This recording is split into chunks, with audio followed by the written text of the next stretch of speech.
Welcome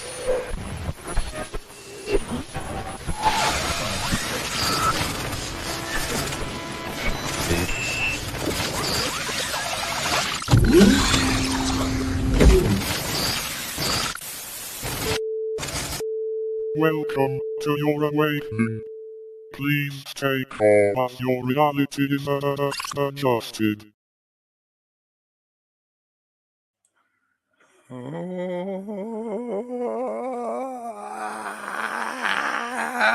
Good morning, global digital virtualized gulag. I mean, I have to get extra breath to be able to say it now. Wow. Yeah.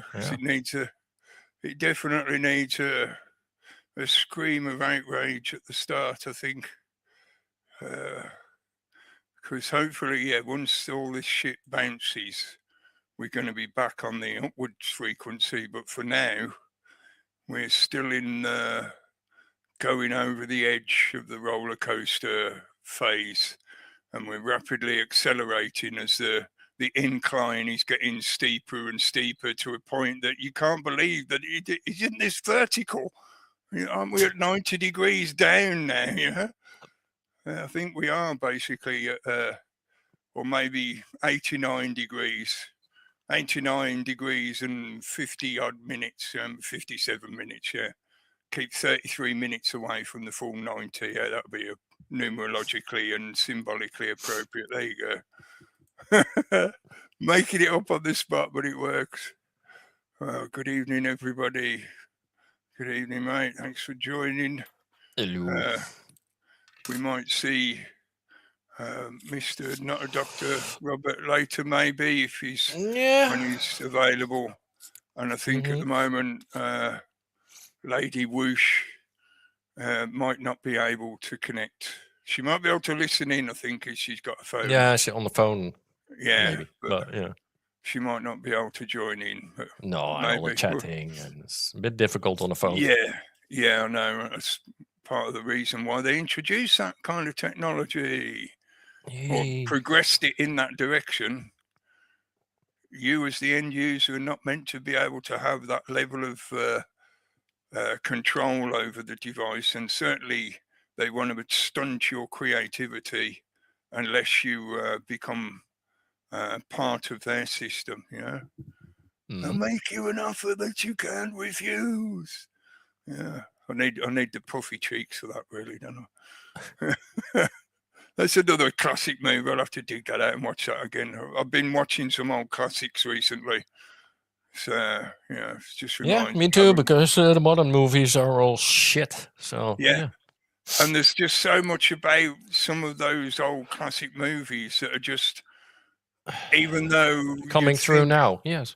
Yeah, you'd think, like, how did they predict this stuff that's going on there? It's not so much that they predicted specific details of what's happening now, but as we know, and as Mark Twain pointed out, history doesn't necessarily repeat, but it does rhyme. So we're seeing similar events that have happened multiple times in human history. So, yeah, people have written about this kind of shit before. Yeah. Well, in decent fiction and writing and storytelling they have, Compare it to the modern dross that we get served up now. No, there's not a lot of real depth to modern shit. But, some of the older classics, I've been rewatching stuff. And some of the usual, like, conspiracy genre classics, like They Live and Rollerball. Oh, yeah. Total Recall. Fahrenheit. I watched both the Total Recalls, the original and the remake. So I think they're both good in their own way. Was it Fahrenheit 451? No, that's one I haven't seen for a while. You mentioned that now. But dropping me. Minority Report, I would add. Total Recall, maybe even. Yeah. There's quite a lot of them, to be honest, which you could look at. Yep. And some of them do sort of get into a little bit the kind of subject matter I want to mention tonight. And I want to let everyone know in advance, can we put the link to the Rumble in the chat box for the YouTubers, please?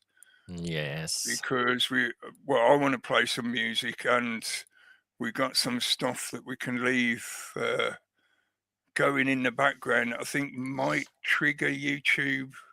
Yeah, well, we'll see. So yeah, we'll see how it goes. As we've learned recently, a lot of the times these days they prefer, this is the way they do it now, they prefer to give you a little slap on the wrist, so they'll block your stream for a few minutes, and obviously remove all your rights to be able to monetize and stuff like that. Well, we don't have that. So. Well, exactly. So, it makes them no mind from the fact that it interrupts the stream for a little bit. Yep. So if it does happen to happen, you got the Rumble link there if you need to be able to switch over. And yeah, if they do block us off or shut us down or whatever, just in case. Thank you. Thanks, sir. No problem. Yeah, we'll see. I've got some tunes I want to play, but we've also got some videos, and I think potentially we might see the censorship problems return again in this social media environment now that the war has actually begun. Even though, and part of what we're going to talk about is the fact that in the media they still refuse to call it a war, but it is a war. We all know it is. It's fucking obvious. It's blatantly obvious.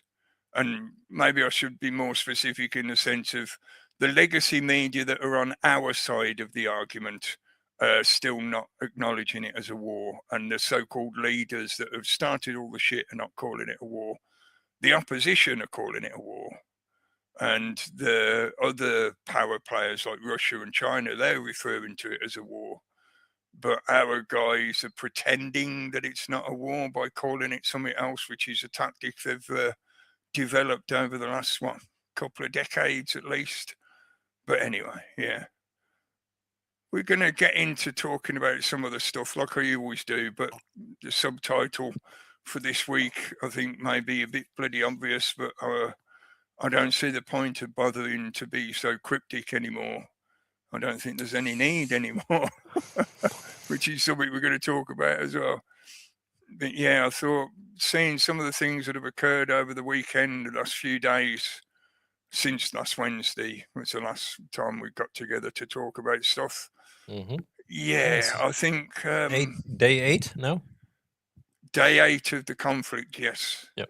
Officially from when it started, yeah. Yep. But I think it's definitely something we could call the Hillbilly Crusades. Yeah. And I've renamed the operation because they called it Operation Epic Fury because they're just such children, yeah. It's so fucking infantilized. It really makes me fucking mad. But yeah, Epic Fury they called it. So I decided to change the name to Epic Fubar, which, if you know your acronyms, and originally this acronym comes from the military. Yeah, Fubar, Fubar, fucked up beyond all recognition. That's what the acronym stands for. Fucked up beyond all recognition. It was a phrase that was popularized in the military to refer to a situation where basically they had completely lost control. They needed to withdraw, you know, that usual kind of, oh shit, we fucked it up, guys, let's get out of here kind of thing, yeah? Everything's Fubarred. The whole situation is Fubar. So this is their epic Fubar, yeah. So yep. We'll get into discussing why the Hillbilly Crusades, but I think hopefully it will make sense to most people. And I know most of the regular listeners are well aware of a lot of the interconnected information about this shit. So they'd probably click straight away while I'm referring to it as a crusade. Because unfortunately, the rest of us, the rest of the globe, the rest of the world, it's not flat. It is a like globe shape, yeah. The rest of us, just to get that in there, you know, the rest of us are all being dragged along by a bunch of crazy religious fundamentalist psychopathic extremists. Yeah. Some of them are certainly that. Maybe a few of them are just general psychopaths who want to profit out of the situation for themselves, or they're sadistic abusers, so they like torturing and killing people and causing crazy chaos and disaster and whatever. Maybe, yeah, but there's some of them that are definitely religious, fucking insane freaks. That's the only way I can describe it, because they've spent, 3-4 decades, maybe even, trying to persuade us that the people who follow Islam are the ones that create crazy jihadist, extremist, fundamentalists who do suicide bombing and suicide attacks and all that kind of terrible terrorism, terrifying terrorism. Yeah. But it turns out that the main group of people who've been manipulating Western societies for multiple decades Centuries. and longer, centuries, and we can talk about all that interconnected history, but the point being, they were also fucking crazy, psychopathic, religious fundamentalists. The only real difference, I think, is the ones at the top of the heap are not willing to do something like a suicide attack or a suicide bombing, yeah? No, they'll send your kids to do that shit, yeah, quite happily. They'll send many of your children off to do that kind of shit, and then they'll go and play golf. Yeah, and they'll wait to get the word in the ear from the Secret Service agent about whether the operation was successful or not before they take the tee on the ninth tee. Yeah, oh yeah, they'll do that quite happily. Whereas a lot of the followers, not all, I agree. There's yes, Sonia, I agree. There's cowards on both sides that are like in positions of influence and control and rulership and whatever. But the followers of Islam tend to be more hard-lined, and you get more of them that are willing to go to that kind of extreme action and activity. Amongst the general followers, not the leadership per se. Yeah. Whereas for most of the recent history of the Western world, supposedly our population has been the opposite. We haven't been that religiously what's the word for extreme? We don't tend to have a lot of believers of any particular faith that go to that level of extremism, supposedly.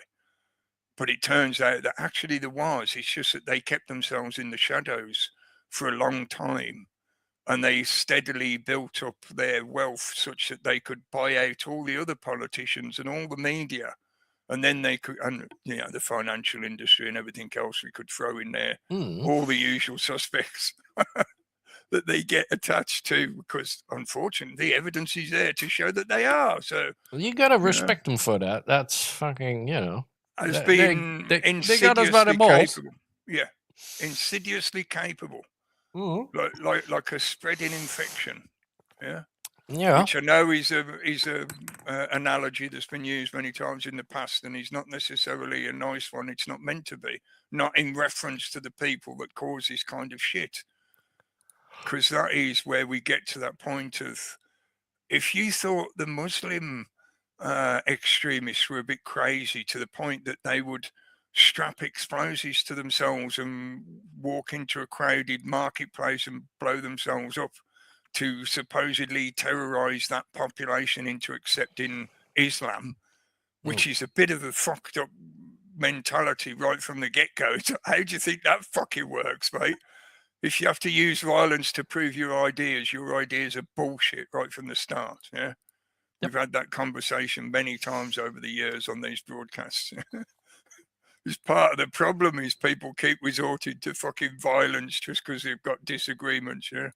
But whatever, the point being, it turns out that the people on this side, the people on this side of the supposed argument in that respect, which were meant to be primarily secular Christian, although, as I said, most of Western society has been somewhat more than secular, going into atheistic as the majority of the population. I think there is a bit of a mixture in the sense of you get agnostic as well as other forms of semi-religious systems. People prefer looser kind of belief systems, which is right referred to as secular. It's more of an individualistic point of view. But the point being is, in the depth of that decentralized secularist perspective, you had some really fucking extremely crazy, fucked up religious people. They have some extreme views that are way beyond what you thought the crazy Islamic people with the suicide bombs. They're a bit crazy, aren't they? It's like, you think that's crazy, mate. You want to read some of this shit that these other people are fucking claiming. Yeah, they can rape and torture, abuse and eat your children. And that's perfectly okay according to their religious system. Yep. Because you're not really a person. You're not really a human being. You're some kind of creature. So as far as they're concerned, it's perfectly okay for them to do that. What? That's not even that they know it's wrong, but they're choosing to do it to cause you terror because you're their enemy and they're trying to terrorize you for war reasons. No, this is just because they think it's okay for them to do it. Which is the worst fucking psychopath in that comparison? I'm sorry, but I think it's fucking obvious. The one who's willing to kill themselves to cause some kind of blow against their enemy, the enemy which is proven by their own action in constant grinding attrition of to me that's understandable. It's not justifiable, but it's understandable. But somebody who thinks it's perfectly okay to torture and kill and then eat a child, because as far as they're concerned, when they look on that child, they don't see something that's human. Even if that was an animal, it wouldn't be a good moral thing to torture and then kill that animal and eat it. What? Yeah. These That's people, what they think that we are. There's that phrase, these people. You're going to hear that phrase a lot in the comments.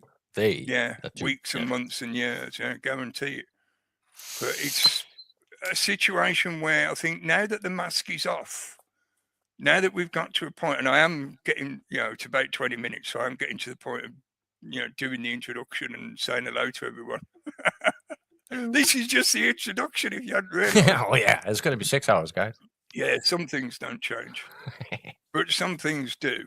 But yeah, I feel, after watching what's been happening over the weekend, and obviously, as I do, and as Pete does, he's putting these dailies together, so he's looking at the same kind of information as me. And between a lot of us, we're all sort of passing various amounts of information from different sources. Some the same, we're looking at the same sources as well often. But we've all got our own little choices where we'll be looking at stuff that nobody else necessarily is. So we've all got our own sort of little subjective position in the decentralized network node of passing, if you know what that word means, passing through the information, through the data. And I've felt more and more in recent months, certainly this year, definitely, and since COVID really, but it's been building and building. I've got to the point now where I don't feel it's necessarily helpful or productive to approach the situation in the way that I have been for the past several years. In other words, the way I've tried to do this, the way I've tried to approach this is, I honestly did not expect this serious level of situation to occur within my lifetime. No.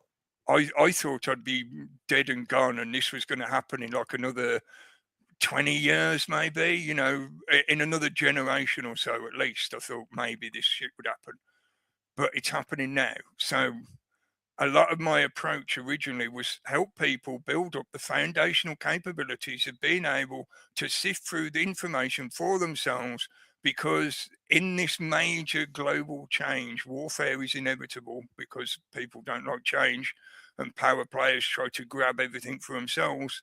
And at the same time, truth about the information about what's taking place always gets corrupted. Truth and information is the first place that warfare begins. So the primary place to help people, because the education system is so shit, and I know that because I've been through it myself. I tried to work within the system. I tried to follow the educational system, but I figured out that it was deliberately miseducating me. So I started to teach myself. I became, what's the word for it, polydidact. Yeah, started to learn for myself, teach myself. And one of the first things you have to do is learn how to learn. And I know that sounds a bit silly, but it's true. We are miseducated from the earliest years. So we never really learn how to absorb information in a more efficient and useful way. We're taught a very controlled method of thinking and analysis and basically order following. That's primarily what we're instructed in. How to externalize to an authority figure, because that's how this system is structured. But anyway, long story round, you've all heard this kind of shit before and you've all experienced it yourself more than likely. The main point being, I was trying to do things from that approach where I'm trying to help people to learn to be able to look at this information for themselves, because we need everyone to be able to realize that they're being lied to, realize and see the information and see the evidence for what it is. You know, see reality for what it is. We can't deal with the situation if people are constantly being tricked by the illusions that these people use to fuck everything around. That's what they do. Yeah, they have no real power in and of themselves. They're not superhuman. Yeah, I always used to use the phrase before she died, the Queen is not your mother. Because there's so many people, particularly in the UK, but even all around the world, who used to think that the Queen was like the mother of the nation. She's like our mummy figure. She's not your fucking mother. She was the ultimate parasite, but that's another digression. Yeah. The point being, I think we've reached a stage where now it's so fucking obvious what is going on. And in many ways, the mask is off. And a lot of the things that we used to have to caveat ourselves for when we discussed them, because they were still in the realm of conspiracy theory, because there wasn't enough evidence or the thing hadn't actually occurred yet. Like when we used to talk about the technocracy and how the idea that the AI would take over and start fucking us up because we're basically useless to the AI. Oh no, everybody's, oh, that's just conspiracy theory, Cookie. You're just afraid of computers and technology. You're a Luddite. But now we're on the cusp of that happening. And in other discussions connected to things like who controls the world and what direction are we being led in? Are we being led towards a globalization that would inevitably have to go through a period of global warfare, because all the nations around the world are not going to willingly join in, are they? So they're going to have to be forced one way or another, or tricked or whatever. Yeah. Again, oh no, that's conspiracy theory. The idea that the Illuminati are going to cause World War III, but no, that was in them old books. That's meaningless. That never happened.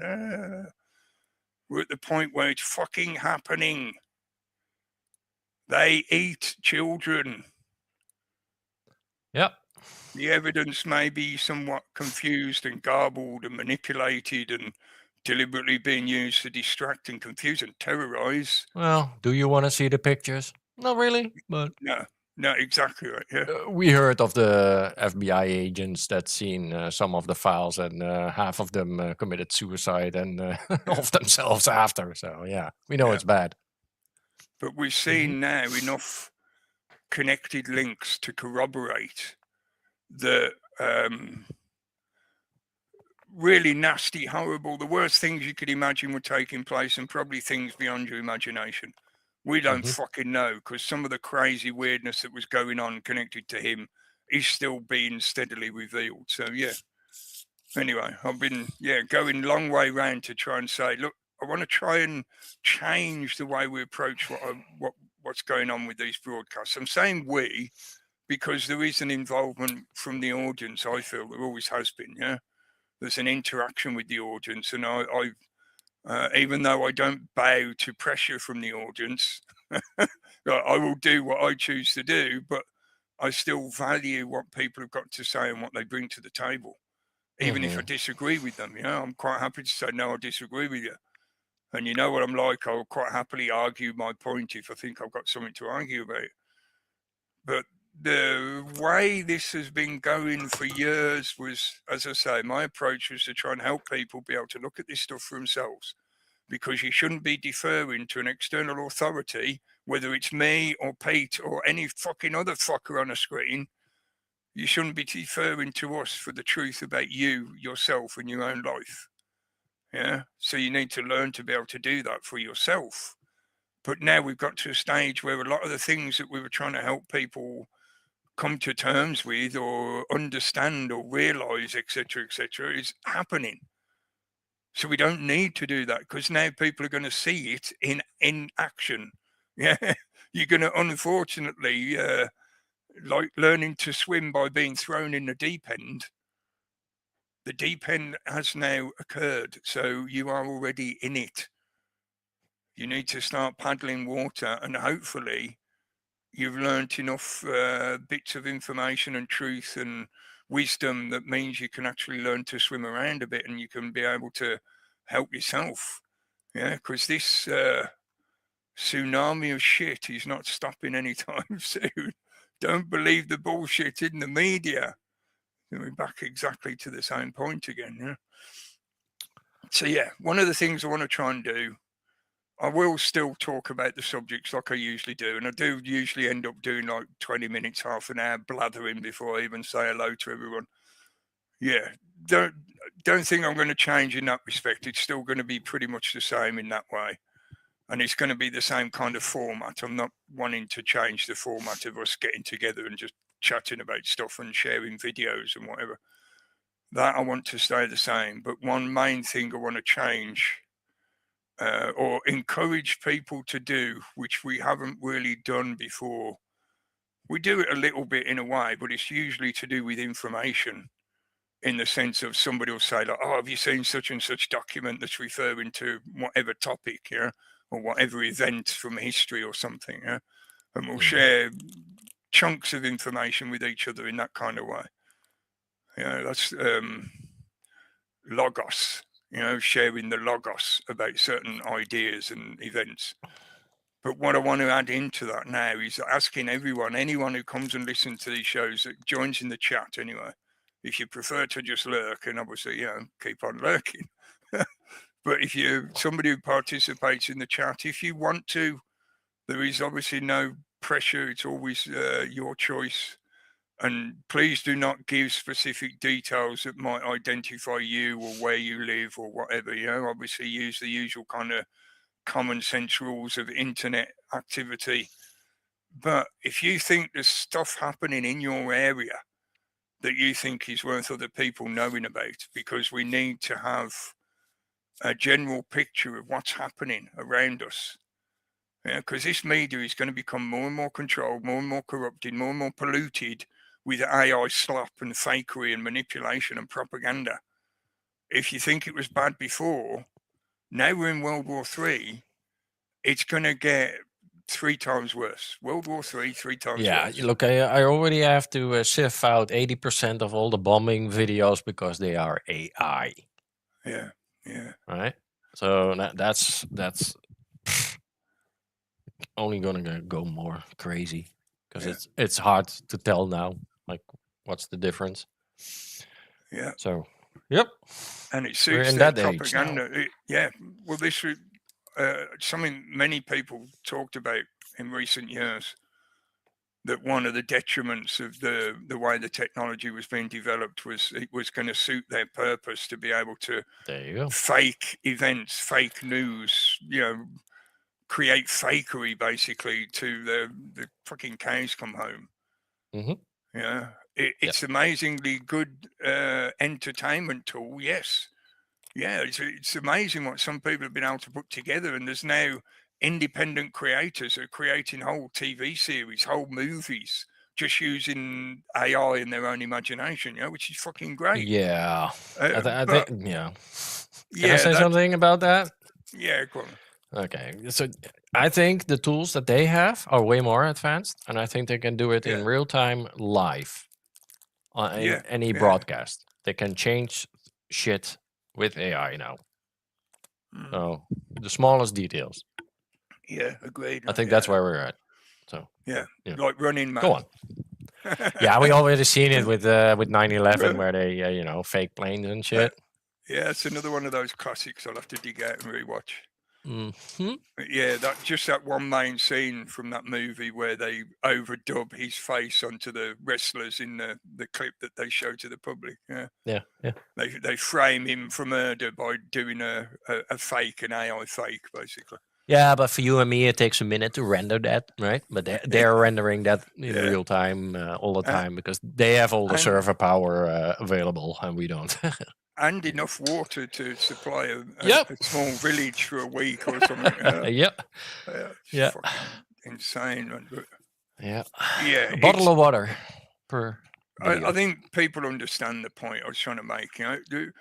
The information sphere that we have had an interest in and we talk about for years, that it's been sort of like the mainstay of what we do these broadcasts for. And obviously, it's not just the news per se; it's a lot of subject matter all bound together. But when any major war starts, truth is always the first casualty. As that classic quote goes, So, in a localized sense, we knew that all the information we were getting portrayed to us about Ukraine, for example, over the last few years, is polluted, is mainly propaganda and manipulated and whatever. Now we're in a situation where the war directly involves us. I know Starmer is playing his little game, and again, in the legacy media, they're going to try and present this idea of we're at a distance from the situation, we're not really involved. That's just bollocks. They're just dragging that out until they admit the actual situation. Yeah. So we are already involved, which means our ability to communicate via this technology is going to steadily get eroded and shut down in many ways. So being able to believe the picture, the perception of what's happening around you based on information available to you from the internet is going to become harder and harder. You're going to get more of a controlled perspective presented to you. Or you're just going to get blocked outright. So having people who contribute just a general perspective of things that might be occurring where they are, that's what I'm suggesting here. And I'm not talking about giving tons of detail. All you need to do is just make a general observation. And that's the beginning. Obviously, if you feel it's important enough, you can put more information, you can put more details, you could set up your own website and cover it if you want to. That's up to you. But what I'm talking about, what I'm suggesting is maybe starting to try and get into the habit in a similar way to the way people will report the weather where they are. If you want to get a general overview of what the weather's like in your region, you'll get a much better, more accurate point of view by people contributing to a group chat saying, oh, where I am, it's raining. Where I am, it's sunny. Where I am, it's got That gives you a much better, more genuine, on-the-spot picture of what's taking place.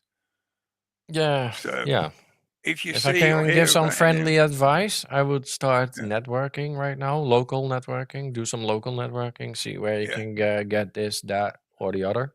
Yeah, if you haven't already. In eventualities, right? If you don't know where to get it, so you already know where to get shit. Stuff like that. What do you do with the chance of meatballs? You never know, mate. That might be one of their new weapons. Well, we haven't seen that shit much either, and there's a lot of talk now of that. But I think they still are gonna do the conventional for a while. Oh yeah, definitely. But they're gonna start cooking them or space laser them soon enough. Well, before we get into any of that, let's just have a quick say hello to everyone. Hello. And thanks for putting up with my long ranting. No, that's all right. Yeah, we're gonna. Times are changing, Cookie. Everything is changing right now. We're definitely in that fucking phase. Yeah, there's no going back anymore. No genie in the bottle. You have to change your stance when the incoming force against you is shifting. You also have to shift your position. Yeah? I will bend like a reed in the wind. Just depends where the wind comes from. Yeah. Right, scroll back up. Okay, let's say a quick hello. Rick, good evening, Rick. Thanks for joining us. Were you first in the chat? I think you were, weren't you? Yeah. Also, a big shout out to James. Hopefully he's getting better day by day. Yeah. I can't see if you was first in the YouTube chat or whatever. I think you were, because that looks like, YouTube logo. Roberto, good evening, mate. Word to you. Thank you for the videos. Thank you for the rhymes. Yep. Yeah. And the comments. And the likes. You might have got in just... no, Rick was like a full 15 minutes earlier than you, mate. So, yeah, Rick was definitely in earlier. Mascara Snake, good evening, mate. Thanks for the music. Rebecca, good evening, Becca. Hope you're well. Thanks for the cat videos. Google still keeps showing me your cat videos. I've got to catch up with all the other ones you're doing as well. But for Google reasons, it thinks I only want to see your videos about the cats. Yeah. Google's been so shit with what it recommends to me now. I think it's just trying to throw everything at me in the hope that I look at something other than what I the whole usually page do. is fucked for me. I fucking am getting frustrated with it. Yeah. They keep now the shorts are on top of my fucking page. Yeah. All of a sudden, what the? Yeah. I get 2 video recommendations, then shorts. Yeah. Then maybe another 3 video recommendations. Shorts, stop. Then what is it? Playables or some shit? Mini games. Fucking. They hate people on PC because we do all the ad blocking. I think that's why they're doing it. Yeah, and they're desperate make it to unusable. Put something else in front of me that is not the usual kind of content I look at. Even every so often I get that little box that says, "Do you want to look at something different?" Yeah, AI advice can give you some fucking fuck off. Yeah. Yeah, well. Sorry. Roscoe, good evening, Roscoe. Good to see you. I hope you're coping in the Kanokistan. And I'm surprised Canada hasn't joined in as well yet. Although, you might be a bit preoccupied euthanizing all your own population. You might not have enough people left to actually go and fight a war. Yeah. Too soon? Yeah. It's going to start getting that way on Soylent Green soon. Fucking hell.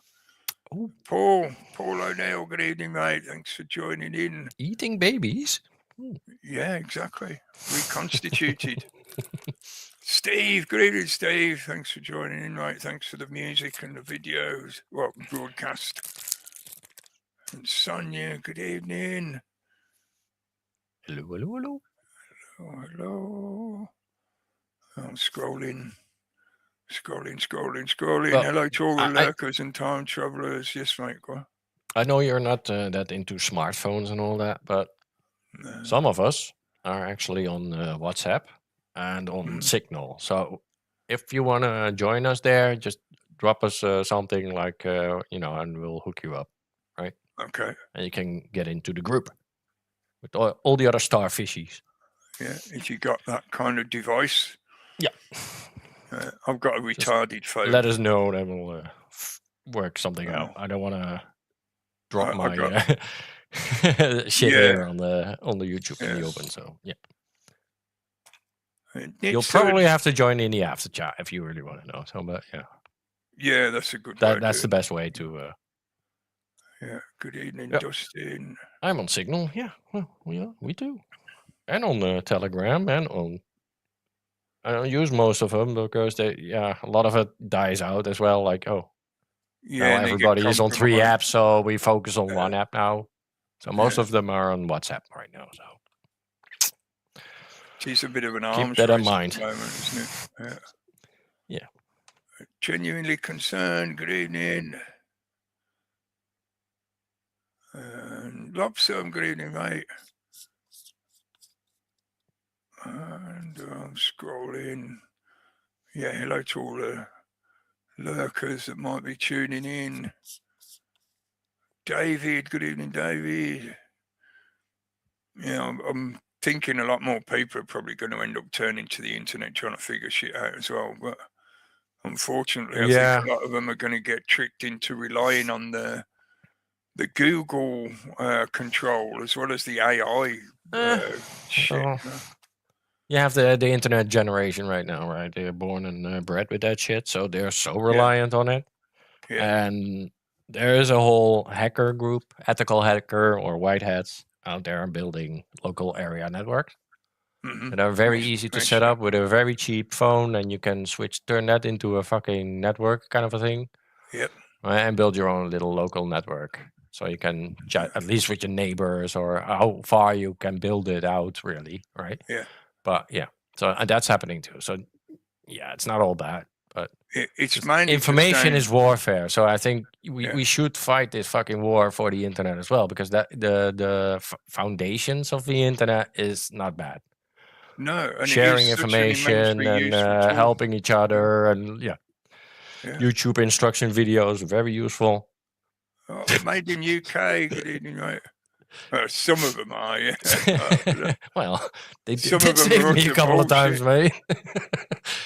I saw one where, and it was obviously AI, but I know that people are getting fucking tricked by just some stupid shit now. But it was a guy making like a home. The way it was worded, it was obviously not an English speaker as well, the title on it and whatever.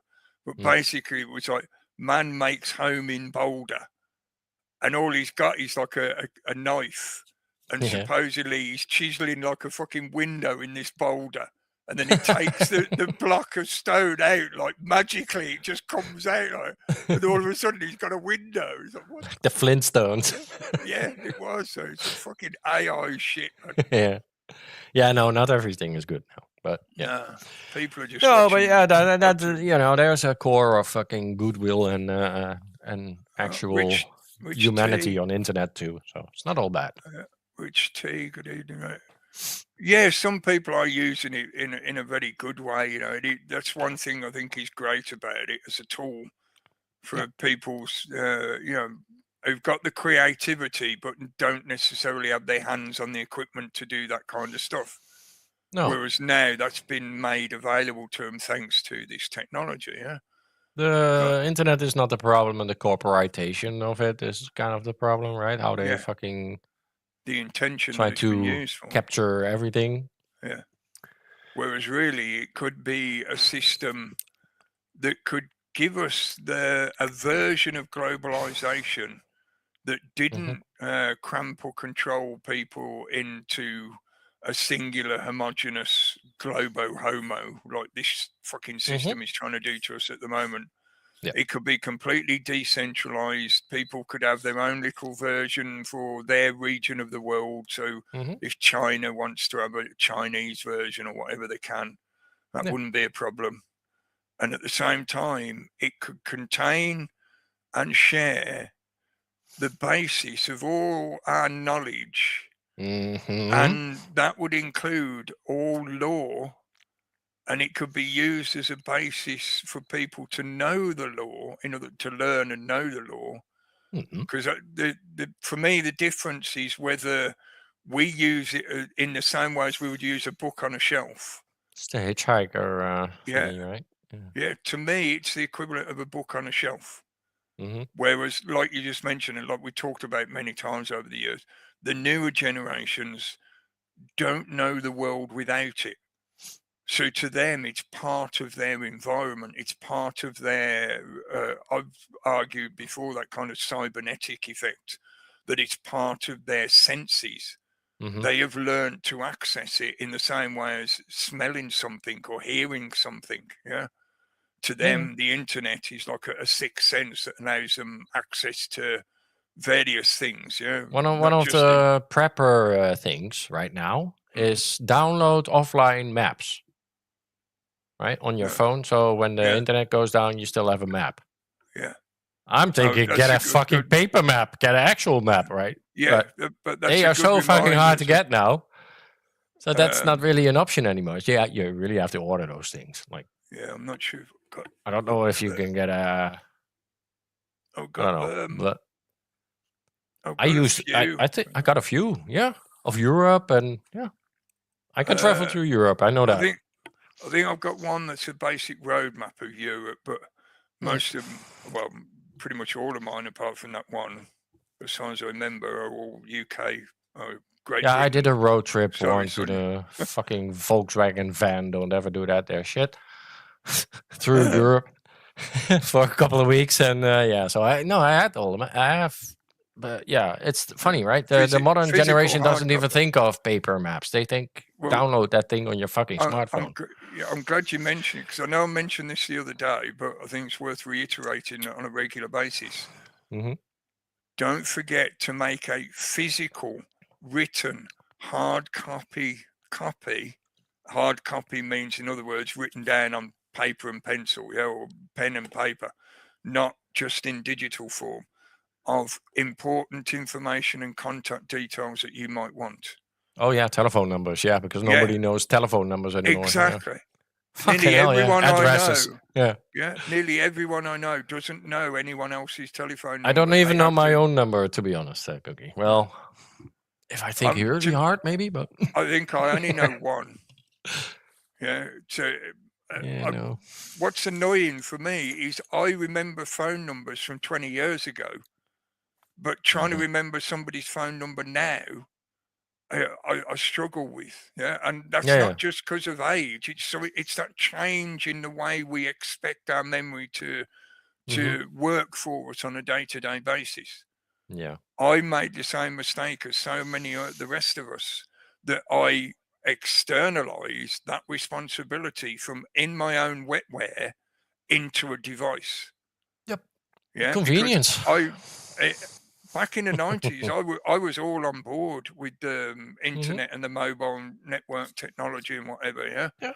Because at the time I was still only just beginning to learn about the problems with mobile. Well, with the internet, you now have so many contacts that's not, you cannot memorize all those numbers, right? So that's an impossibility. I'm talking about important contact numbers for you in your own life. Yeah. So you should know those, relatives or somebody that you care about, whatever it is. Important numbers. Please don't forget to write them down or something similar. Yeah, because so many of us have got into the very bad habit of relying on the technology to do that job for us. I'm not saying I agree with you in the sense of the sheer scale of how many contacts we often have. No, the important ones. Absolutely, yes. That kind of like massive information. I mean, it's good if you're able to. You can print out your address book from your email system, if you wanted to. Doing things like that, if you've got the ability to do so, that's probably worthwhile for you to do that kind of thing. Yeah.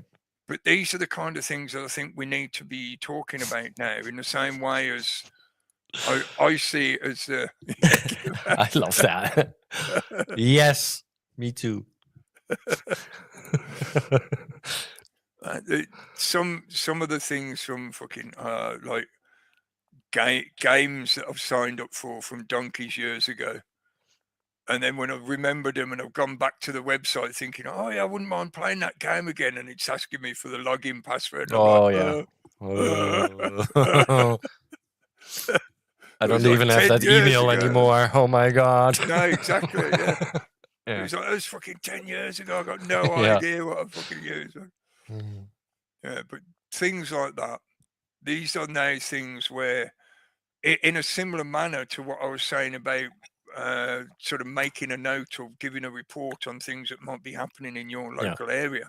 Yeah. You could do similar in a notebook with that. What I'm talking about here is basically encouraging people to at least make a mental note of things you see happening around you, because the system we've become used to logging into to get our information from, obviously back in the day for people of our age, it was the television primarily. Then you got the radio as well. Obviously for some people, they like using the radio for getting their information from. But for most of us now, pretty much all of us now, it's the internet to one degree or another. Yeah. So trying to remind people of that.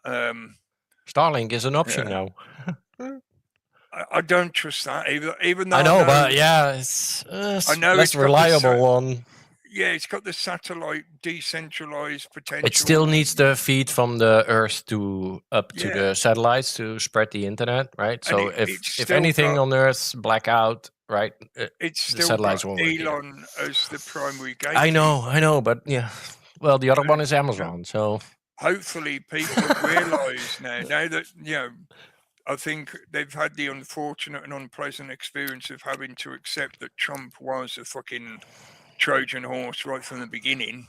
Yeah. So yet again, score one up for the fucking conspiracy theorists. But in a similar fashion, I'm hoping most people are doing the same grieving process for Elon Musk. As in, maybe several years ago you thought he was going to be somebody good that could help us achieve things and blah, blah, blah, blah, blah. No, he's just as much on the fucking inside as the rest of them. If anything, he's probably one of the main... You cannot play these games without... yes. Yeah, so... Yeah. It's, there's no sticking your head out of the cornfield, right?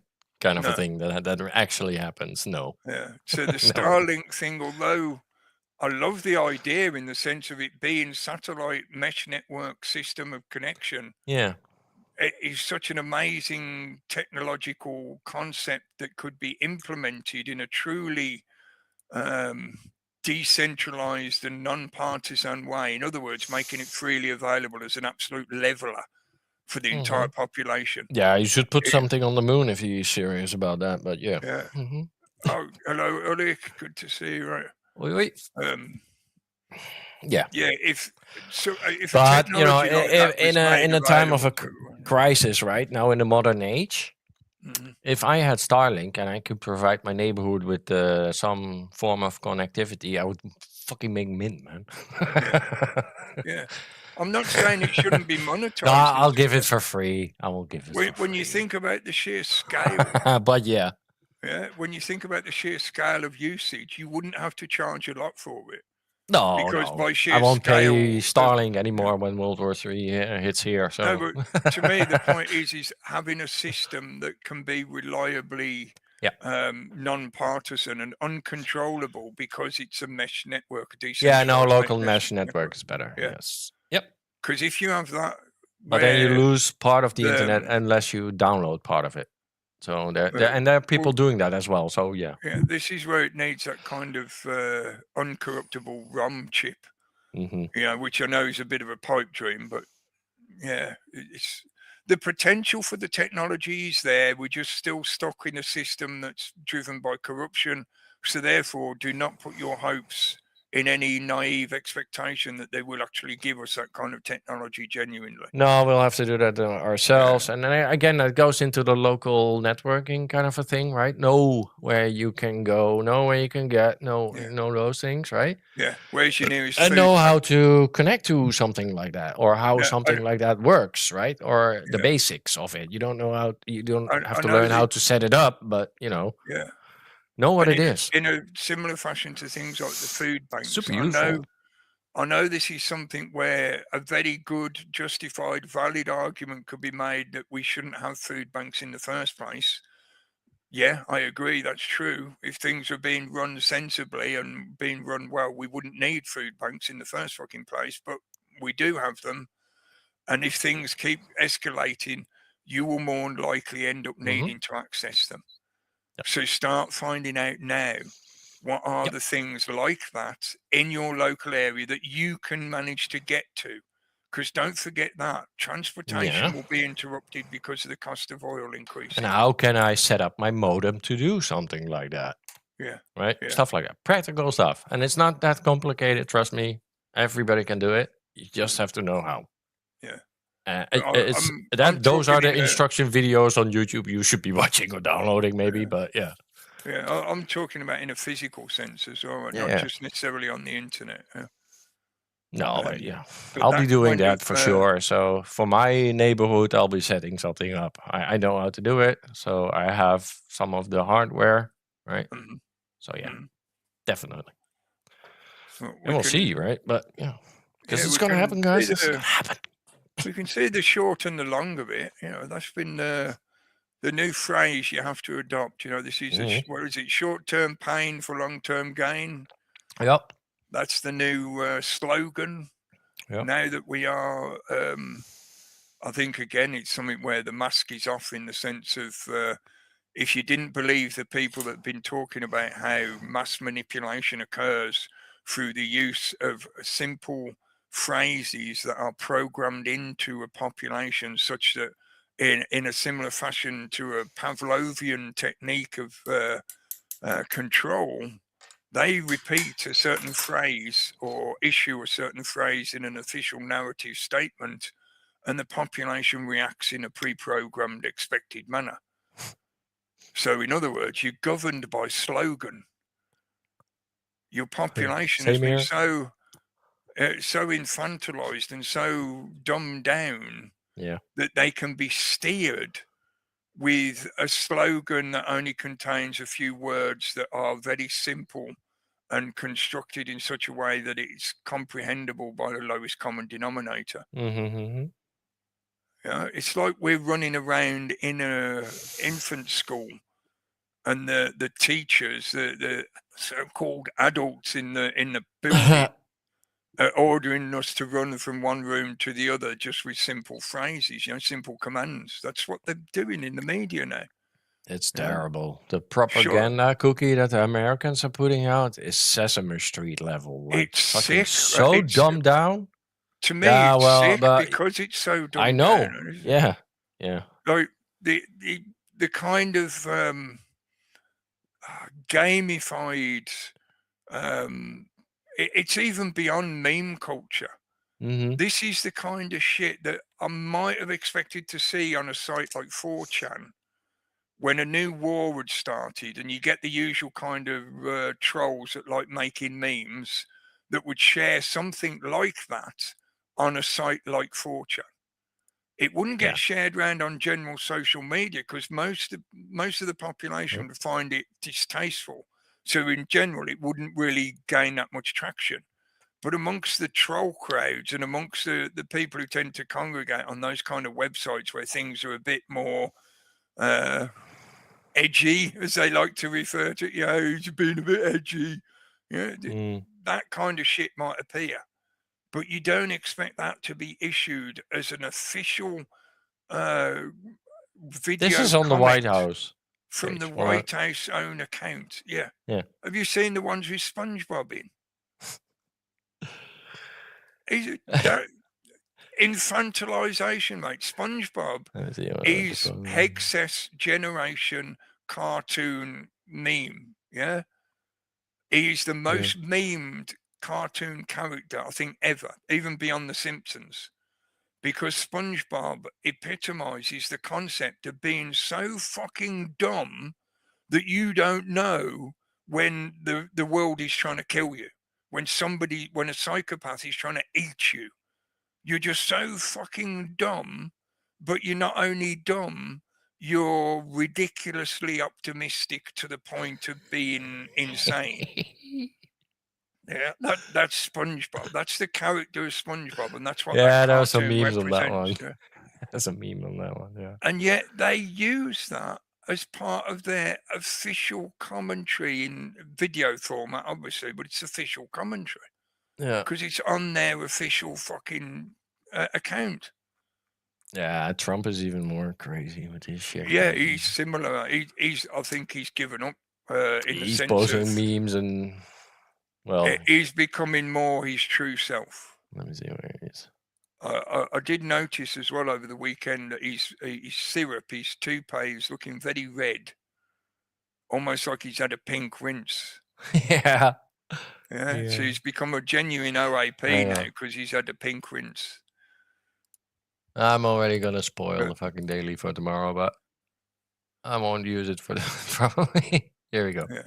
Country is winning again. In fact, we're winning so much that we really don't know what to do about it. People are asking me, please, please, please, Mr. President, we're winning too much. We can't take it anymore. We're not used to winning in our country. Until you came along, we're just always losing, but now we're winning too much. Yeah. That would have been my ending of the daily for tomorrow, but yeah. apart from the fart noise, the audio. No, he actually shits himself. Yeah, I know, but the audio of him speaking, that's actually a clip of him speaking. That's a genuine clip of audio. Yeah, I know. It's just been memeified. I'm just being specific for anyone that's the thing. People are saying like, I wish this wasn't real, but this is what we got. But it is right? real. Yeah. Yeah. So the meme is not even a meme. It's fucking reality. This has been part of my... People are seeing it now.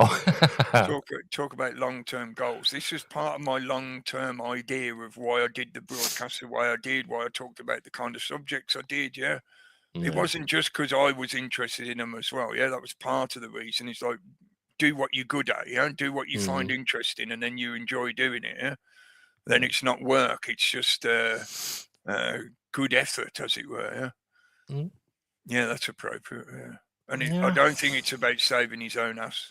No. I don't think he's trying the to Epstein save list. himself in that way. He's saving the Epstein list. Yeah, I don't think he's so far gone. He doesn't have any concept of him being defeated, of himself being defeated.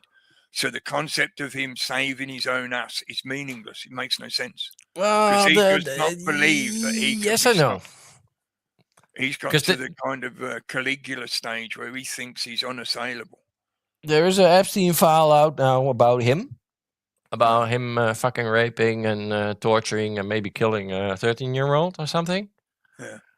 And there is not much talk about it. So, you know, it's working in some ways. But people, it doesn't matter anymore because he's a fucking war criminal at this point and a genocidal fucking freak. So nobody cares.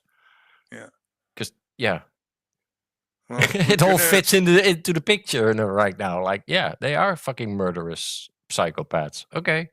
I'm going to play a music track, which is... you? I know I've mentioned these guys once or twice over the years, but it's been many years since I've played any of their stuff. I think I might have done years ago, but it's been a long time. But I sort of semi-mentioned it the other night, but whatever. Maybe some people will remember what I was blathering on about, and it'll make sense to them.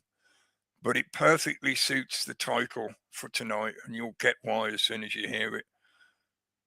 This is where YouTube might trip us up, so be prepared to jump ship over to Rumble if they do, if you want to carry on listening, of course.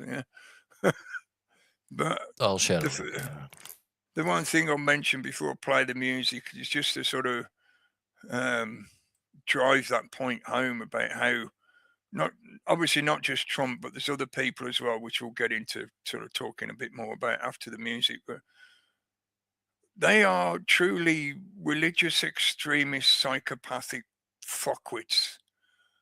Yeah, they, as far as they're concerned, they are carrying out some kind of crusade, or they're starting the 9th crusade, it would be, if it was genuine, but obviously that would have to be sanctioned by the Pope and blah, blah, blah, for it to be a genuine crusade, according to their own belief system. But of course, they're not really genuinely believing anything. They're making up whatever fucking shit suits their purpose. Just make believe, just say it was written down in a book. That's all you have to do. Yeah, but the point being is, on the very first day of this war being initiated, the Americans, as now the evidence has started to be accumulated to point this out, even though some of us were suspicious of it right from the get-go when it was announced, the Americans targeted a school full of young girls, like prepubescent girls, less than 12 years old. Yeah, it was an infant school, basically. Yeah, there was some confusion because the imagery that they put out on that school attack was from India in 2014. Yeah, they deliberately and confused that's how people. they fucking tried to debunk it, like it didn't happen. Yeah. Yeah.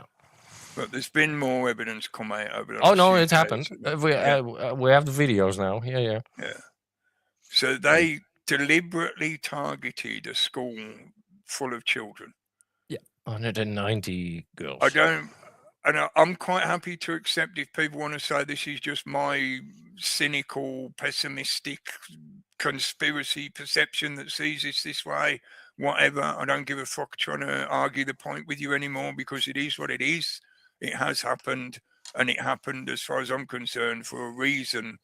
The only reason that makes any sense, because they didn't make a mistake. This wasn't by mistake. This was deliberate.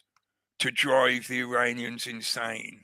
Yeah, to make them so angry that they would never back down. Because these people don't want a genuine conclusion. Yeah, try to turn them against the government, right? To get an uprising, like you're failing us. Yeah, but no, it's quite the opposite. Yeah, to drive the people insane. That's what I'm talking about. The general population of Iran, not the leaders per se, but to try and turn the general population against the leadership by making them so terrorized by slaughtering their children right on the very first day. It's something I'm trying to put in the dailies in little bits, right? Like how Iran actually is compared to what we think that it is. Yeah. Because women can go around, without fucking head shit and scarves and whatever, and your religion is respected, so you can walk around as a Christian, proud and have no issues. So and it is very advanced and modern over there. But they're completely self-dependent because of all the fucking sanctions that they have been going through for the fucking last 40 years. So they don't give a shit about us and our helping hand in democracy or whatever, because they know that they have been starving and struggling because of all the sanctions for fucking 40 years. 50. But it's not just one reason, it's multiple reasons. But that is also that's all that, right? Yeah. Iran is the ultimate enemy, other than China and Russia joining in. But for now, and especially in relevance to it being a crusade, like I said, they know now that Iran won't back down.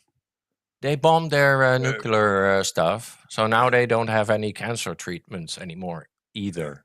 So now because they cannot source any stuff for... any of that shit. Now they're guaranteed endless war. Yeah. But Iran was ready for that, so... yeah. There's only one song that I feel fits that perfectly, so we'll be back in a few minutes.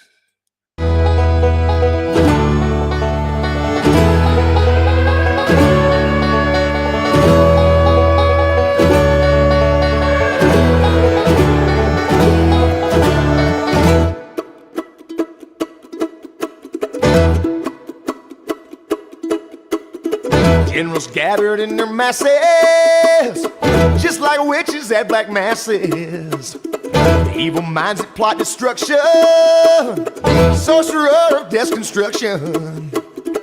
In the fields the body's burning, as the war machine keeps turning. Death and hatred to mankind, poisoning their brainwashed minds. Oh Lord, yeah.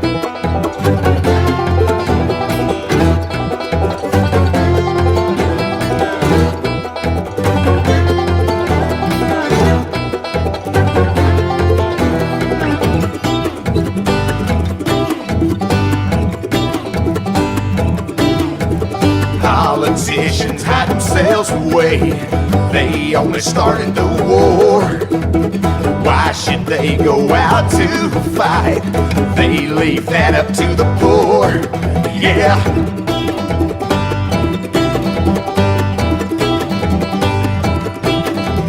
Time will tell them their power minds, making war just for fun, treating people just like pawns in chess, waiting till the judgment day comes.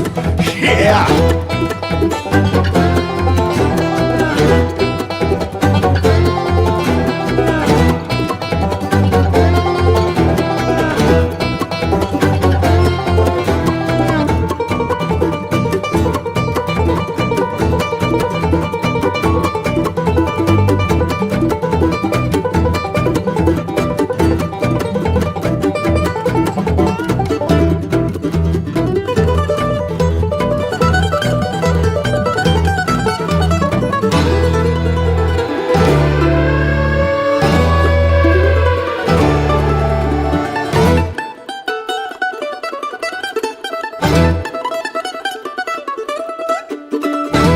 Darkness world stops turning, ashes where the body's burning.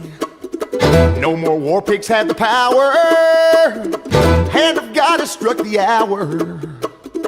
Day of judgment God is calling, On their knees, the war pigs crawling, begging mercy for their sins. Satan laughing spreads his wings. Oh, Lord, yeah.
Yeah. Love that. AC Dixie. Yeah. And their version of War Pigs. Yeah, I was tempted to play War Pigs last week. Made in UK was saying in the chat. But I don't know, there was just something about the way things started last week. I don't know. I like this version better, to be honest. Yeah, I kind of wanted to hold on to it It's for more some soothing. reason. Yeah, it just didn't seem appropriate. I don't know why last week. It was, I think, just the sheer scale of what was occurring. It was sort of like, well, it'll just be a bit sort of... The original is Ozzy, isn't it? Yeah, the original's Ozzy. Well, Black Sabbath. Yeah, well, Ozzy. Yeah. Yeah, it's a song... I think it was written by Tony Iommi, but I think it was Ozzy that came up with the lyrics. Oh. But that was often the way it worked with them. Tony wrote the music and Ozzy wrote a lot of the lyrics. Right. Geezer used to write some of the songs as well. Some of his songs were really good. It's funny because Alec Baldwin, was it Alec? One of the Baldwins. I use this clip in the dailies because he's posting all these cryptic fucking shit, that Hollywood cunt. One of the Baldwin brothers is doing that, and he's using that a lot. It's the other Baldwin, isn't it? It's not Alec. Yeah, it's not Alec. Is it? I don't know. One of the Baldwins. Yeah, it's I can't think. Doggy one. Hey, Jim Crocodilia, good evening, right? Yeah, check out Hayseed Dixie if you've never heard them before. Hayseed Dixie. Yeah. They've been out for donkey's years, and as far as I know, they exclusively do cover versions. I don't think they've got their own stuff. I've got one of their albums, I think. I can't remember there being their own stuff on there. Mike, that's it, right? Yeah. Mike Baldwin. Yeah. Mike Baldwin? Don't know. But yeah, AC Dixie, they do a lot of rock and metal covers, but in bluegrass style. So, just go and have a check on their channel. Have a search through. You'll probably find they've done a cover of it. I'll give them that. They are really good musicians, especially the banjo players. The one guy they got, they've had a few different people, I think, over the years, but the one they've got at the moment is still fucking good. Brilliant banjo player. So, yeah, if you like bluegrass. Yes. And I thought it was appropriate for double the reason. One, it's got that kind of hillbilly effect. It's almost like you're watching Deliverance again with the dueling banjos. Yeah. Because that's the kind of simplistic psychopathic mindset that you're dealing with. Because somebody like Hegseth, image up. It's funny because a lot of city folk now envy those hillbillies. I know, mate. That's what I was. I was debating over whether to use the word or not because I didn't want to throw. It's not really a curse word anymore. Yeah, really. No, It's and not I didn't want to derogatory throw, anymore. No. No, I didn't want to throw any disparaging No. stereotypes on a bunch of people who, if you ever encounter some of them, they're genuine people, just the same as most people you meet from around the world. But they've been given this stereotype image, which is based on the bad behavior of some of them, which is just them turned into a stereotype. Yeah. I think there's a lot of inbreeding and all that for sure. All those, that's it's true. a true observation that on but the they whole, also hate the government very much. So, and I think we can relate. Yeah, it may be an unfortunate truth that a lot of them are a bit simple and they may be a bit interbred, but they are certainly very independent and fiercely so. Yeah, they know how to look after themselves. It's a tactic, I think, to be left alone as well. Like, nobody fusses about us because they judge us as hillbillies, so fuck them. So yeah. And it's government won't care about those fuckers at all. It's their They're not a threat to them. They'll defend it. Yeah, but yeah, I was debating about whether to use the word or not. But I was trying to express or encapsulate the dumb. I want to say religious extremist again, but I'm just overusing Stephen Baldwin. That's the one. Stephen Baldwin. Thank you. Yeah, thanks, Dustin. Stephen Baldwin. Yeah. Cryptic He's the one Stephen. who keeps doing the videos where he keeps saying it's all of them, isn't it? Yeah. Yeah. He's doing the cryptic stuff. Yeah. But I was trying to come up with a way of describing somebody like Hegseth. And it's not just him, but he is now, unfortunately, in the primary position of being the button pusher for a lot of this shit. Yep. Of course, he's just the signatory. He's a rubber stamper. He's not the person who's coming up with all the strategies and shit like that. He's just the person who signs the check at the end of the day. Yeah. The tool. Yeah. Yeah. But he has a mindset and an attitude that is a new age crusader attitude, and this is what annoys me with this kind of shit. This is part of the reason why I ended up calling these broadcasts Sol Excalibre, but also why I've often used the Arthurian legends to try and explain certain concepts for people. Yeah.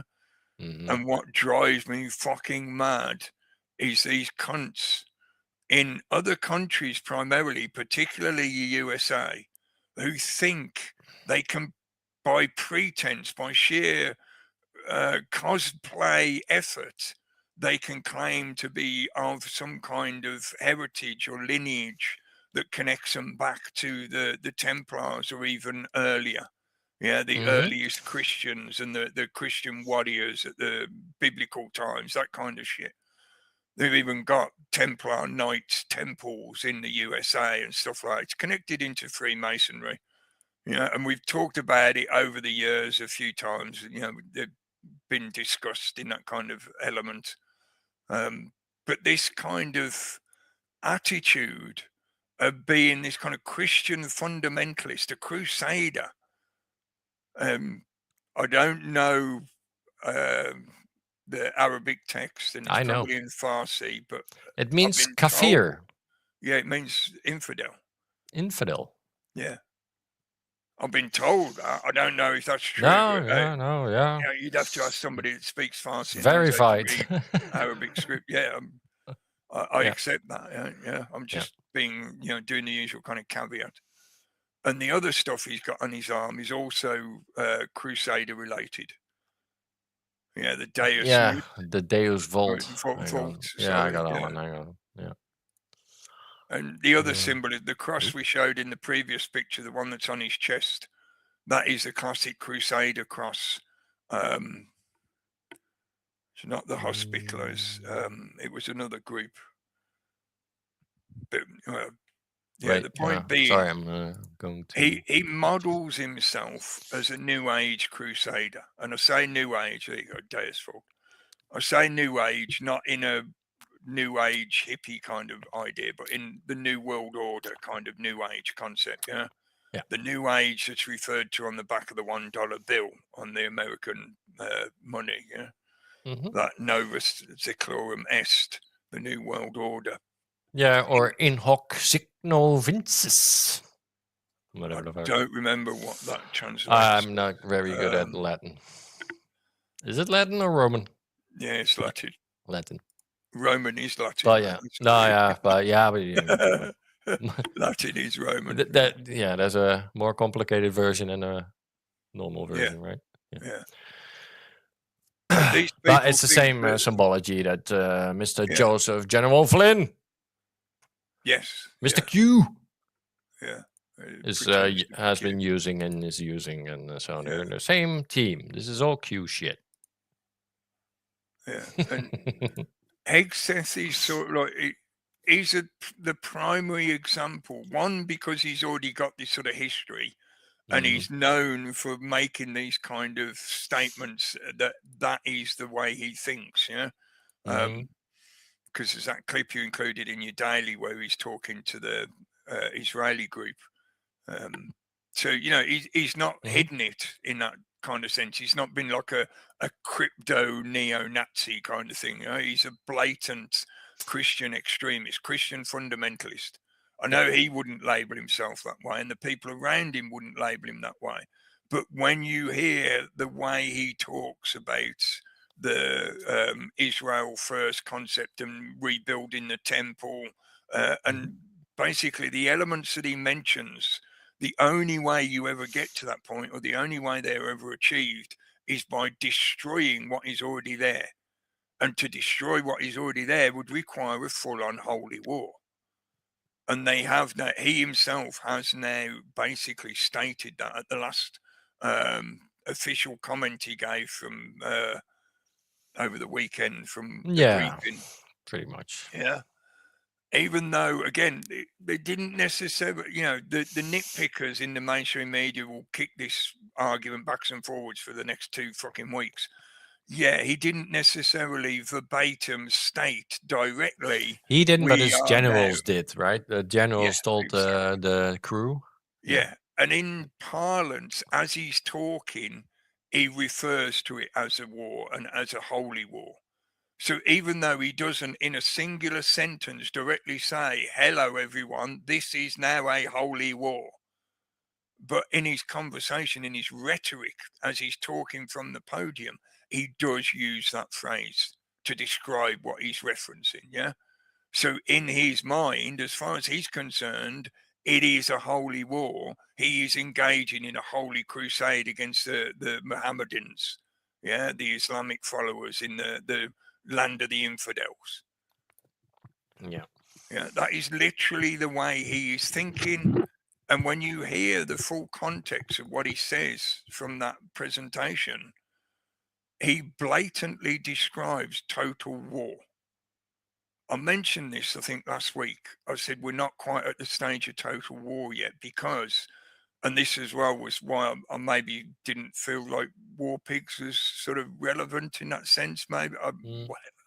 I'm not sure what I was thinking, but it just didn't feel right. But when it first started, apart from allowing for the usual kind of accidental misfires and collateral damage kind of events that occur inevitably in that kind of exchange, the beginning of the exchange of missile fire seemed quite deliberately strategically targeted. In other words, it seemed that they were genuinely going after legitimate targets. Yeah, that's a controlled war exchange.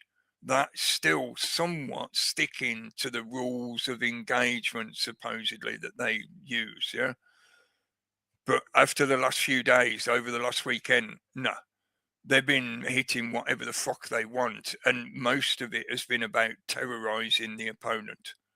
And I think that's more from the Western allies, the Israeli-American alliance that's, carrying out most of the attacks. Although we're involved as well, Mr. Starmer, you bullshitter.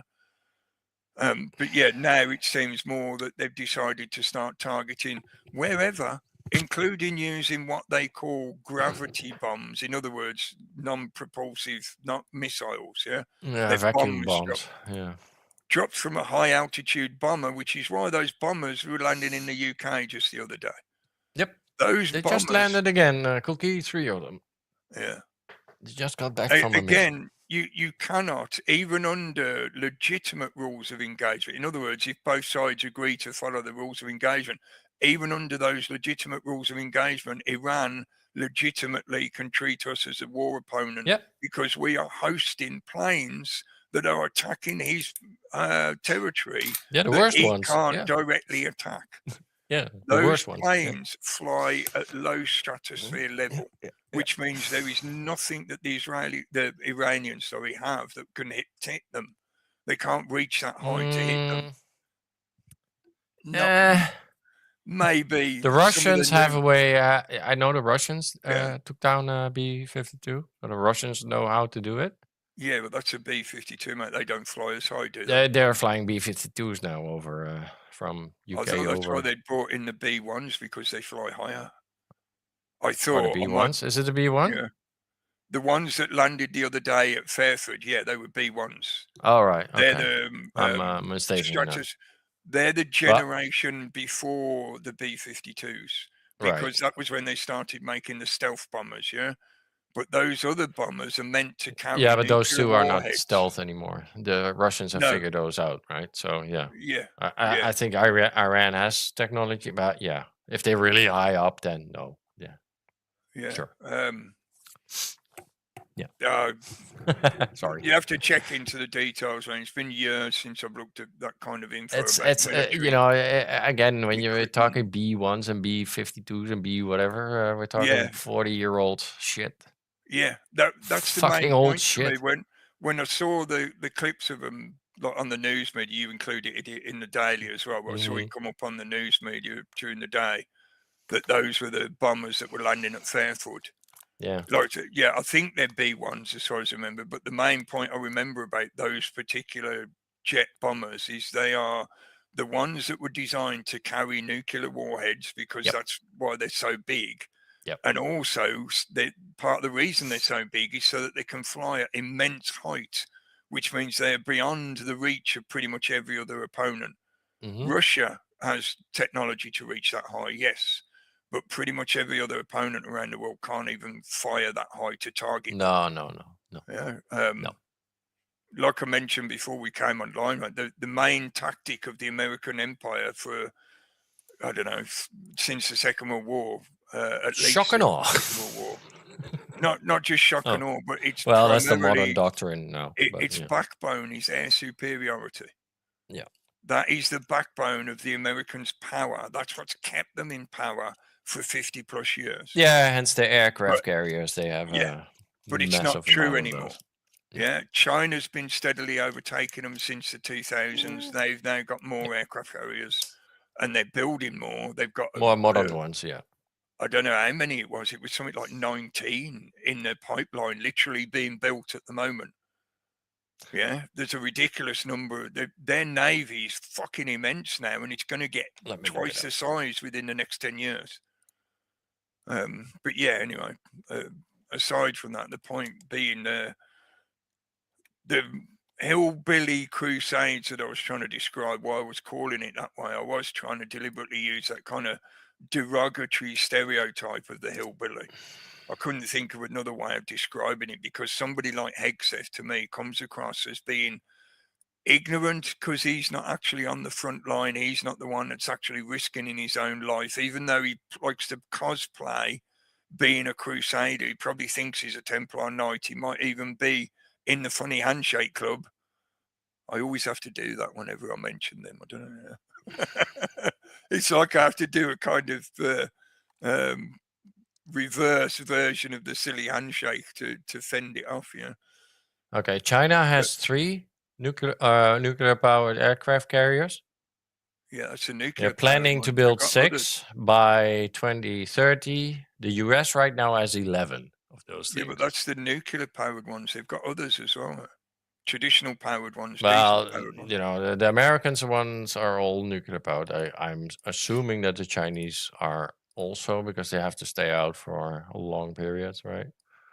Well, that's part of the concept. They're not running they on diesel. Yeah, they can stay at sea and they just have resupply ships bring them the usual. Well, yeah, supplies. but the main difference is that the Americans have whole fucking fleets, right? When an aircraft is a strike group, so you get 1, 2, 3, 4, 5, 6, 7, 8, 9, 10, 11 more ships with them. Yeah, and that's something that China it's a doesn't have. flotilla. Yeah. No, but they fight a different kind of a warfare. They're not focused on this shit anymore. They got space shit and drones and that stuff. And robotics. Yeah, and microwave beams and pew-pews, the technology laser is now pew-pews starting to emerge. They have laser guns in America, in China. They can blind the opponent. Lovely. And destroy drones. Yeah. Because that was one of the main things. You don't develop a weapon without developing the counter to that weapon. No, so yeah. So they've been developing drones and anti-drone technologies at the same pace. Whereas in the West, because the West has already gone past its peak, its ascendancy. This is what I was talking about the other week. So they're stuck in that hubris of they think they've already got everything they need. This is why I think Trump, and again, I don't think it's him figuring out these strategies. He's just barking, demanding for things to be done that he asks for. Hi, Jen. Good evening. Hi, Jen. Sorry, miss you there. But he's got this attitude where he's developed this negotiation tactic that he learned in the business world that is very mafia style. Yeah. Where when he wants a better deal off somebody or when he wants to try and force them to accept a deal, he'll give them a slap. So he's had this habit. We've seen him do it a few times where he'll have a little attack at somebody, like he'll fire some missiles. And then he'll say, okay, now let's go to the negotiation table. Give me a better deal.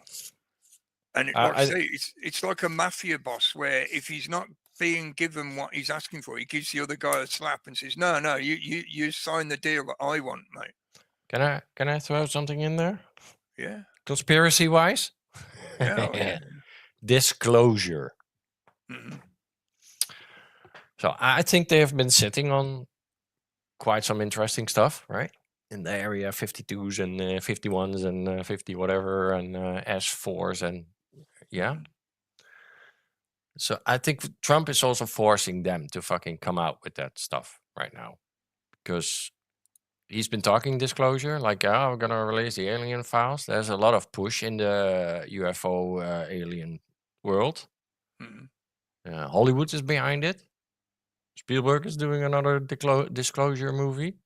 Yeah, who's behind Hollywood though? Again, Spielberg has been in the know since fucking day one. That little fucker. Child fucker who killed, what's her name? That actress, little girl. My fucker in the ass. I don't know. It was Poltergeist? Yeah, Heather girl on Poltergeist. Heather something.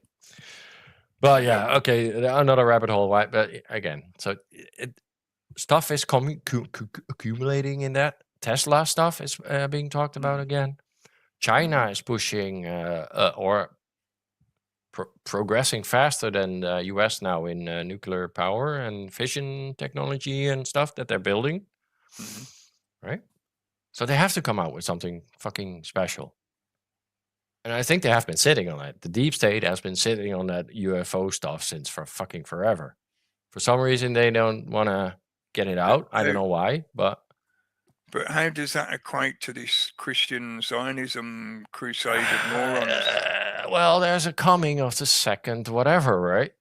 Yeah, but then wouldn't it be presented as a divine thing, not as UFO, well, it's something that comes from the sky, and we fucking don't know, actually. Yeah, exactly. Maybe it does have horns, right? Like in Children of Men or Childhood's End.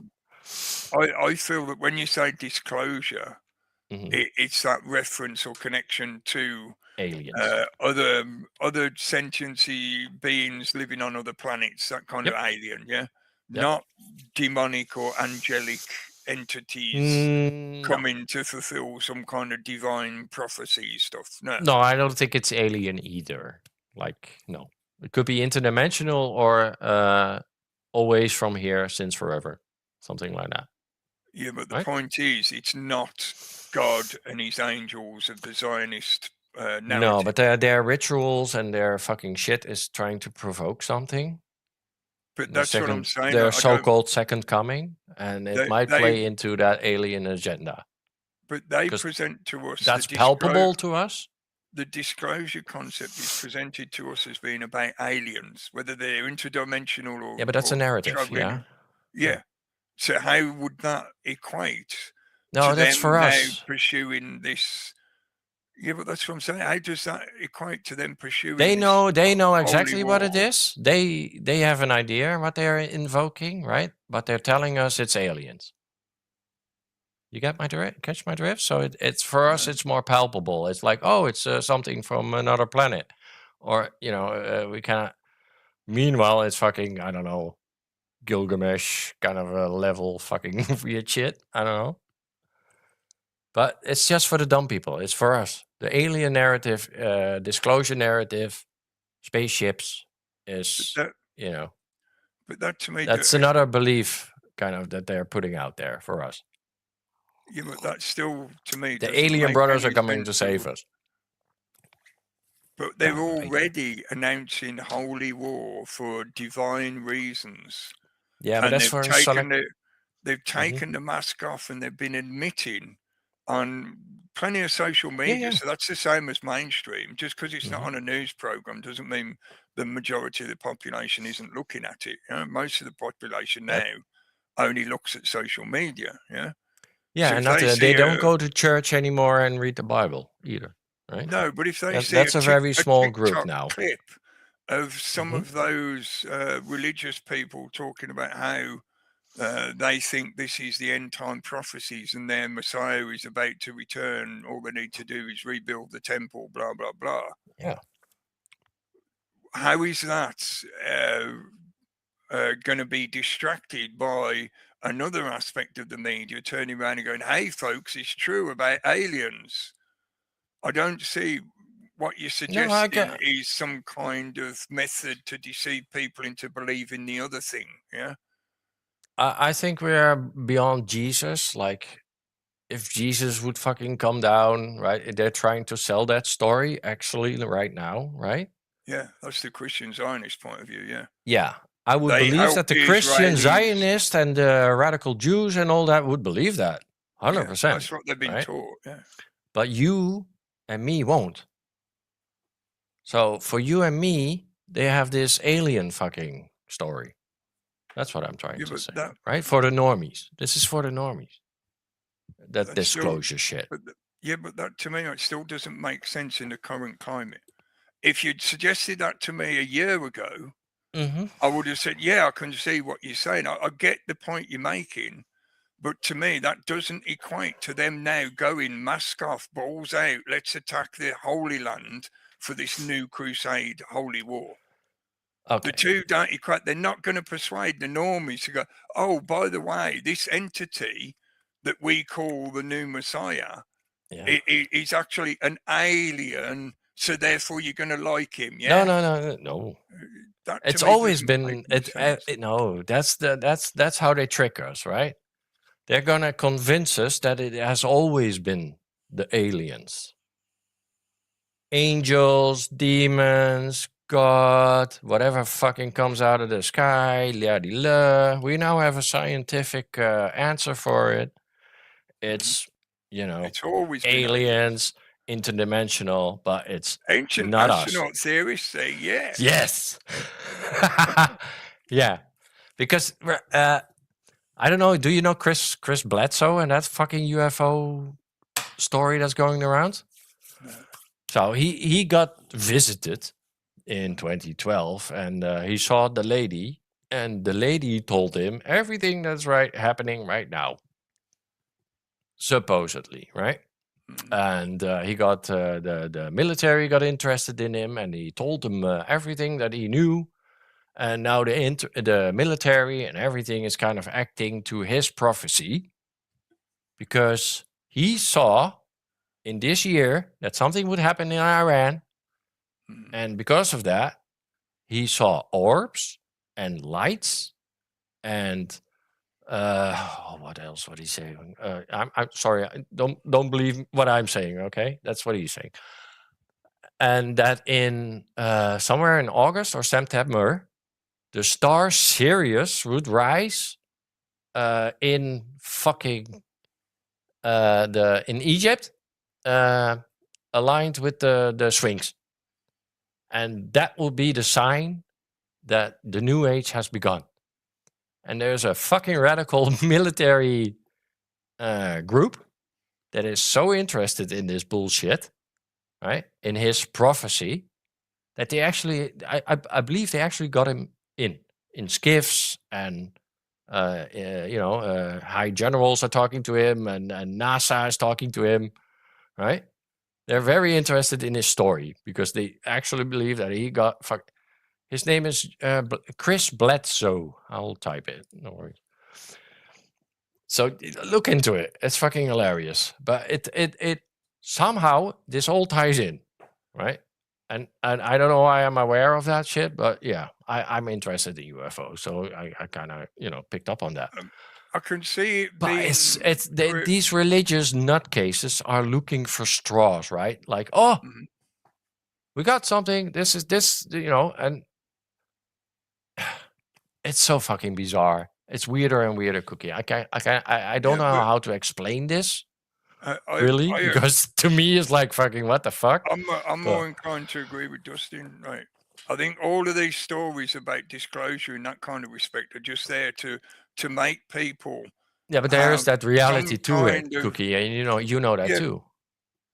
But to me, it's not about aliens. It's about them claiming that there are these divine beings. Yes. That not only have given them legitimacy, as in the angelic divine point of view of, yes, you are our chosen people. That's what they're selling us. There are also demonic forces. Yeah, the answer to everything. Yeah, because it's not just one, of course. Yeah, it's multiple. I don't see any UFOs in this one. No, I know. I don't see any ET. I know. This is. I'm just telling you what they are saying, right? This is things that people do. Yeah, well, I've seen some UFO activity, but not definitive. They're using the UFO stuff as another distraction narrative that can then be used as an excuse when convenient. Again, it wasn't us; it was the aliens. It's just as ridiculous as them fucking hailing in Moloch and Baal and all that fucking shit, Cookie. If it was true that the aliens were like in the Legend of Gilgamesh, like Anunnaki, Enki and Enkidu, the two brothers, yeah? They asked Clinton about this. You seen that? And this is the return of that. Yeah.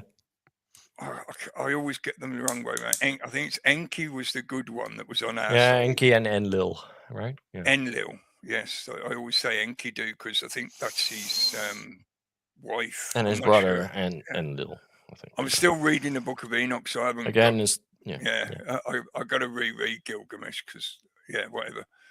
The point I was trying to make was that if it was them returning and they're using the UFO narrative to try and draw in the normies to that reality, then why would they be doing this kind of shit? Why would they be causing this kind of chaos and death and destruction? Because they, right, the Jews or whatever, the Khazarian whatever, they actually believe that the more they do this, the sooner he will come.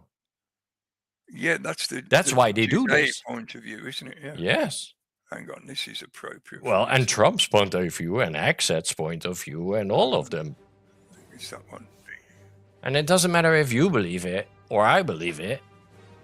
Some people believe this shit, and that's the scary part about this. There are people actually listening to that Chris Bledsoe, looking at fucking UFOs and believing, like, okay, that guy has a prophecy about the second coming.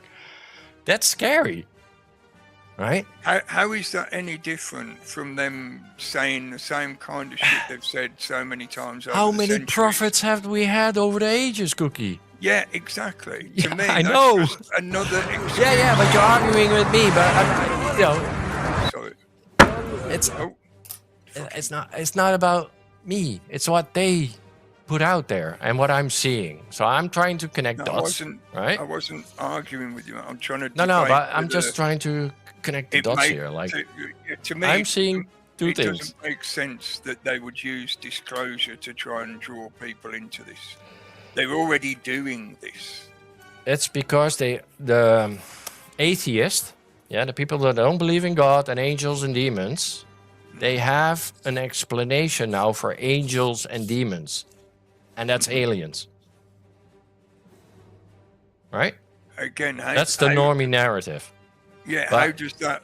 Oh, no. That helps them, right? I think for Yeah, but comprehending on what might be coming But how and what does that they might. Yeah. How does that persuade the normies to support what they're doing at the moment? It distracts them. They think it's going to be aliens that's going to save us. The Zionists believe it's going to be the second coming of whatever that's going to save them. So it's the same message, just said Yes. in a different way to a Yes. different group of audience. Yes, So again, that's what I'm saying. to me, Aliens for the normies, the Baal and Moloch for the fucking hardcore guys, and the Yeah. second coming for the Christians and whatever. So that's what I'm saying. How does it make any difference? It doesn't. No, They're 'cause it's still all fucking- using those things as a narrative excuse or a narrative to hide behind to claim some kind of justification for doing shit like this. Yeah, and the justification for doing shit like this is their fucking belief that there is a second coming or whatever. They're invoking something with this. Yeah, Apocalyptic times, right? yeah. that's what Biblical I'm saying. times. Yeah. Yeah. So that's what we're dealing with here. We're dealing with how can you say that? Psychopathic religious extremists. Yeah. Yeah, they take the Bible and the Zoran and all the fucking, So hard. Zohar and bullshit out there. Seriously. Hey, Rob. Oi, oi. Hello, I'm not the second coming, I'm the third coming. That takes an extra pot of lube. Or salve. You can use salve to the same effect. Yeah. Yep. Does it work? Can people hear the sound in the I can background? hear it. Yeah, I kept thinking that I've got something playing in the background. Yeah, I was going to say, I know we can hear it in the room here. I'm just curious if people could hear it on the broadcast. Welcome to the Imperial. Yeah, Yeah, Imperial. well, when we're getting shit like this, and I would highly recommend for those of you maybe that have been avoiding the news recently,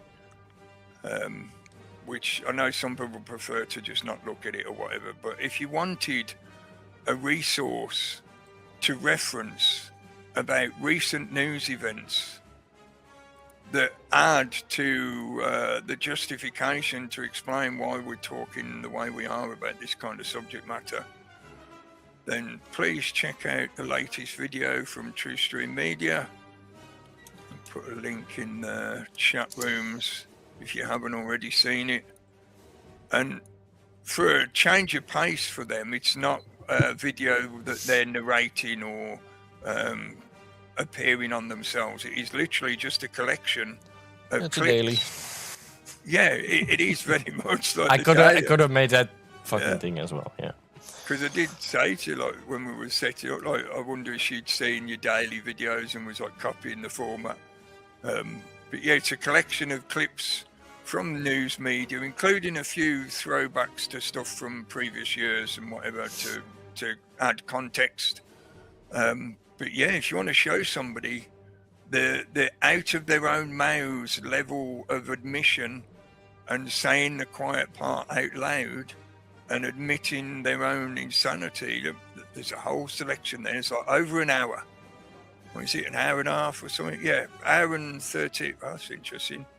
It's 1 hour, 13 minutes and 33 seconds.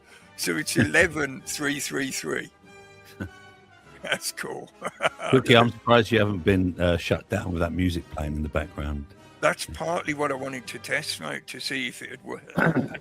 Whether it, people could hear it okay, and just to see if it functioned the way I wanted. Because now it means we can have stuff like that in the background while we're talking over the top of clips or share. I'll tell you tomorrow if I get any copyright shit from Disney.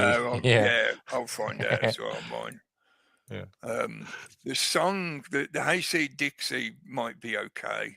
Darth News doesn't ring a bell. Darth News. No, Instead of Darth Maul. Sounds good. Yeah. Darth News, yeah. Doesn't ring a bell, no.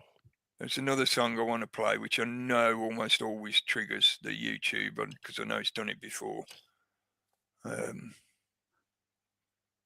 could always leave that until after we finished off YouTube. Or could finish YouTube just before I know that normally you do a rune near the end, Cookie. Hopefully, yeah, if I can remember to do it. Well, I've just reminded you see. I've just subscribed to Darth News, so I'll check them out. I was distracted by aliens. Well, whilst you're getting distracted, let me remind everyone that amongst all this madness, there's always the monthly music show. Oh yeah, I got that. I got it ready. Oh, have you got a clip, Pete? Yeah, I got something. Have we got a clip? I slapped something together. Yeah. Oh, did you? Just now. Yeah. Here you go. Monthly music show on Health Freedom UK with Nodder Dr. Robert and Lowlands Pete. This time we're going to be celebrating the Wall of Motown Sound. So post your 2 favorite tunes in the comments section and join us at 8 p.m. exclusively on Rumble. See you then. Ta-da. Bye-bye.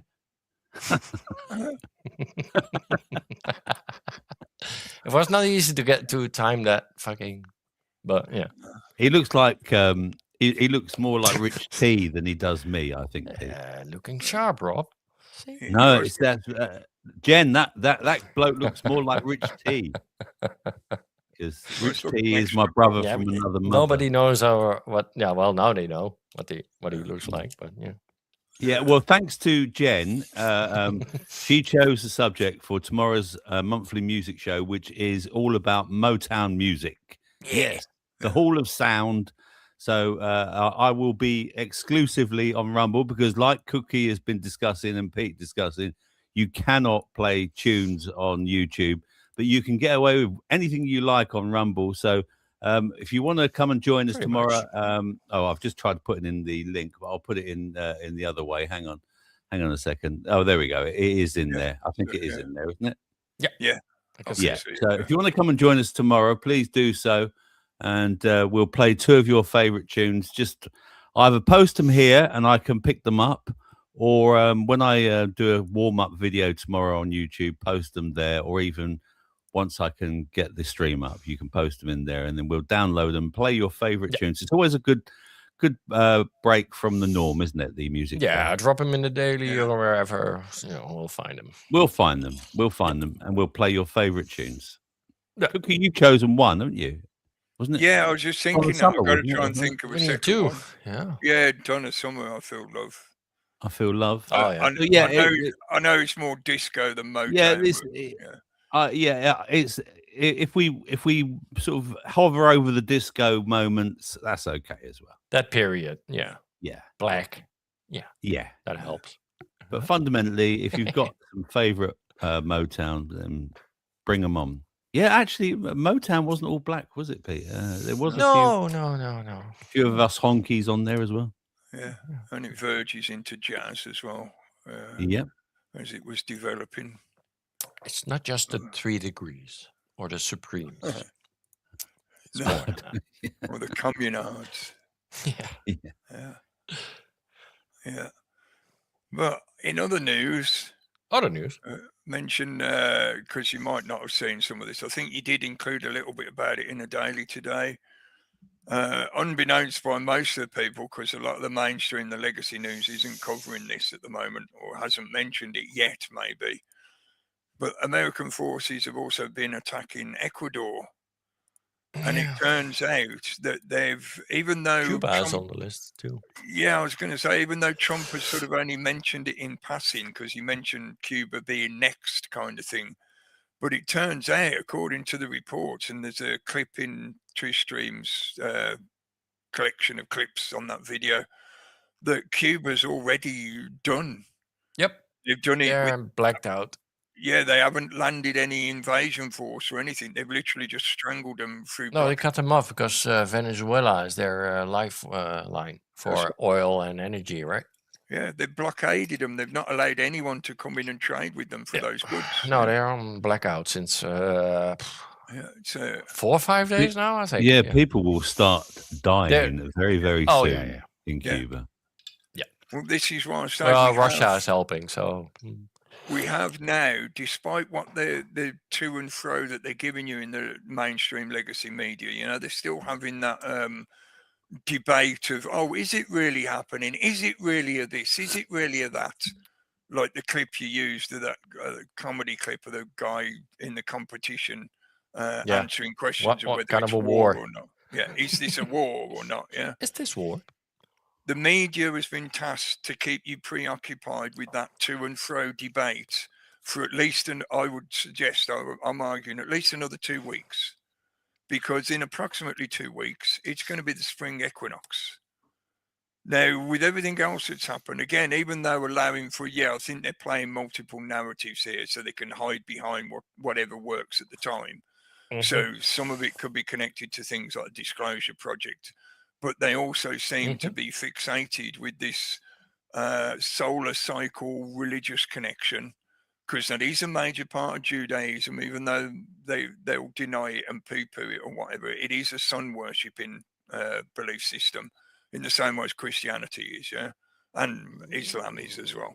It's just somewhat disguised and diluted as the message grew over the centuries. But the point is, they're obsessed with the solar cycle, and a lot of their holy days and ceremonial observances connect to the solar cycle. So I think something, I was wondering about the 3 of the 3 last week, the 3rd of the 3rd, but that is really just a coincidence of the Gregorian calendar for us at the moment, even though, it's not a coincidence per se. But it was just happenstance. Donald Trump floats ending the war in a van. Sorry, coughing. Mysterious something. Can't see because my stupid bollock is in the way. Whatever.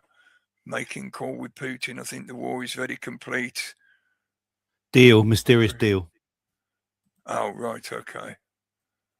So is this basically Trump's looking for an out now that Iran didn't fall instantly with the first slap he gave them? It does seem that way. And Putin's let him know, like, if you keep pursuing this, it will be World War III and we'll start targeting you. No, Putin has threatened Europe. Yeah. By cutting gas supply. He's going to cut off he informed his cabinet to look at the options. Which is primarily LNG for us. There is a little bit of oil that comes our way via Sweden and whatever, and that double by way that they've been doing it. Oh, cool. There you go. Thank you. I found it. It works a little bit. But I think Putin is applying a bit of pressure, and this might be a foreshadowing China to enable a backing out.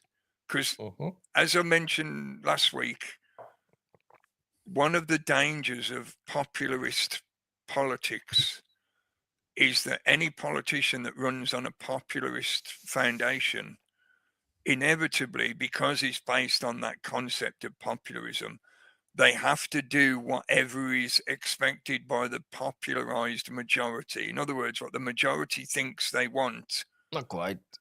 That is the way it works. Right? That's why it's called populism or populism. Yeah. Yeah. So unfortunately, that means if you say they're incapable of achieving something, they are forced by their ideological foundation to try and achieve it. And when you take that kind of political principle and combine it with an outright egotistical narcissist, you've got a recipe for inevitable dissent. Because basically all you have to do is tell Trump that he's not capable of achieving it. And his own ego will drive him, and his popularist principle of what he based his power on. Yeah, don't need to see that. Sorry. Okay. That's Trump and BB, you know, but Yeah, that's your problem. with that populist principle, that means he inevitably has to try and achieve what the popular vote is demanding and expecting from him. Now, no, he's sort of in the relation to the MAGA, or in reference to the MAGA, he has basically betrayed that completely. But that was something that many of us were talking about all along, right from the start, that he would not be true to that ideal. Yeah, because the MAGA didn't serve the purpose of the Zionist agenda. So it was going to clash eventually. But this is why they've got him in that situation. So I don't think necessarily, even though that news article may give an idea that he's looking for a way to end it, he's not. This is, like I say, they want to just keep the debate going, that if he, this, that, is he going to, is he not going to, is it this, is it that, for at least another 2 weeks. Then we'll hit the equinox, and something else is probably going to occur that will cause a gear change, a chapter change. And we're going to be shifting gears into the approaching May Day. And then after that, it will be the solstice, obviously, in the summer solstice. But don't expect this to be over. Don't expect just because Putin's talked to him on the phone. You know, he's had conversations with Putin before about the Ukraine war, and nothing's changed, has it? If anything, Putin's just carried on doing what he was doing anyway, no matter what Trump said to him. Trump's claim that he could end that war overnight didn't happen, did it? But he managed to sidle his way off the stage in that conversation, yeah? But this potentially could give a possibility of a saving face backing out. But I really don't think he's in it to. So you do have to ask the question, though, Cookie, that does America have the capacity to carry on? You know, with the weapons. With the weapon, I mean, do they? I mean, I don't know how true they're running out of weapons is. I've no idea. It's a yes and no sort of situation, because they can carry on, but this is where part of the reason for creating this situation is to justify the full paradigm shift within their homeland population. Right, they want us to shift into a technocracy, a technocratically controlled fascistic society. Here in the UK, we're doing that at the moment, yeah, with the introduction of all the various surveillance tech and the pushing of the digital ID. Yeah, it's going to happen here eventually, because they keep pushing for it. Same with the USA. The globalist agenda is to create the East-West divide, where in the Western Allies, we're going to be a technocratic fascistic system. So if they can use this justification of, oh, we're in there, it's a holy war, folks, you know, the Iranians are crazy devils, they're coming after us because they think we're all infidels, so we have to fight them. So therefore you have to be prepared to live in a society that is at war perpetually, even though they always were anyway in the first fucking place, yeah? But the point is this creates a very good narrative justification for most of the population to bear the burden to accept the crackdown on their own society. In other words, they'll willingly take on more surveillance. They will willingly take on digital ID to keep a secure control of the population in case of insurrections and terrorist activity, you know, shit like that. If they take that change, if they begin that transition, then it's a no-brainer for them to start gearing up war production. They already are. Yeah. Remember a while ago, I made the point of Starmer talking about opening that missile factory in Ireland. Yeah. This is literally what we're talking about. This is a corporatist war machine system. Yeah, a fascistic society who generates its economy by enacting war against somebody somewhere. At the moment, the biblical prophecy narrative makes the perfect excuse for an endless perpetual war. It just moves to wherever the demonic entities are. Yeah, so they've been gradually smashing up all of the Middle East. They'll then make the Greater Israel. Once the Greater Israel has been formed, do you think the conflict with them is going to stop? Of course it's not. It's going to become global. It's going to be the entire globe versus Israel. This doesn't end until certain things are eradicated. Like the currency. Yes, that's going to be that's going to be up pretty soon, mate. Yes. Yeah. Probably in April. Because what happens in April? What's April renowned for in the financial world? Well, it's the end of financial year, isn't it? Yeah. And the Americans do all their tax returns. Yeah. Yeah. So April, funny how April was originally the new year. Hi, Headlight. Hi, good. Yeah. April used to be the new year in society. Yeah. So it was the reason the banking world begins their year in April, because that used to be the beginning of the year.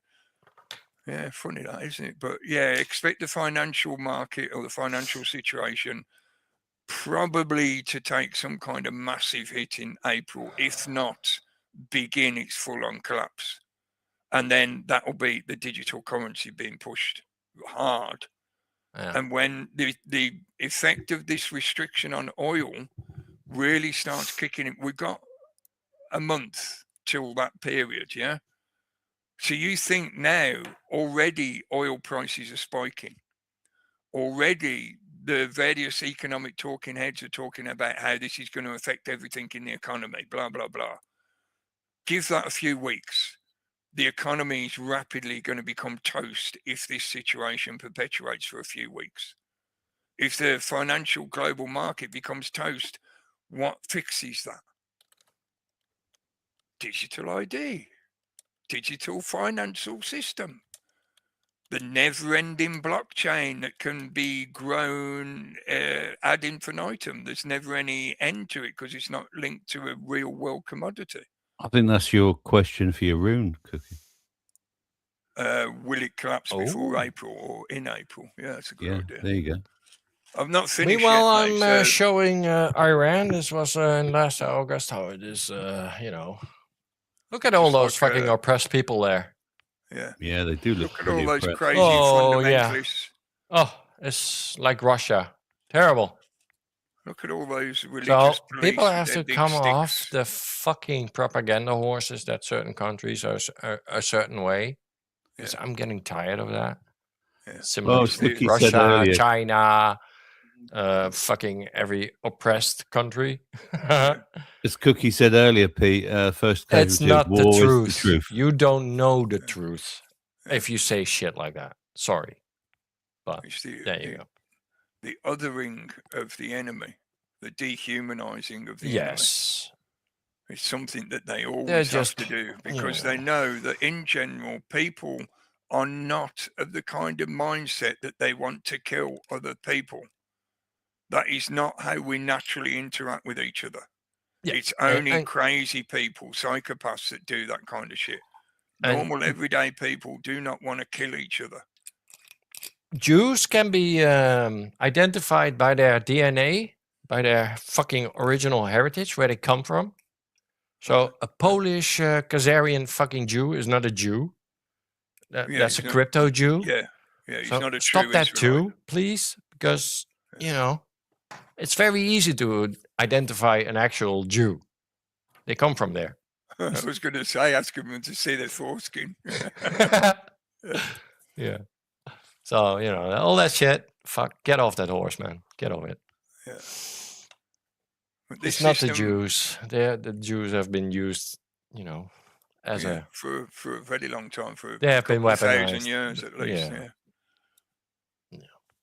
Yeah. This has been a methodology that they've become very good at over the last century. Certainly, they were good at it before, but the modern technology, mass media, and stuff like that, and especially now with the internet and the ability to fine-tune the message to now it's right down to the individual. It used to be to a demographic, as in, they'd present stuff that would appeal to a certain demographic based on criteria like age or race or sex or political belief. But now they can do the same kind of thing down to the individual because they've got profiles on all of us.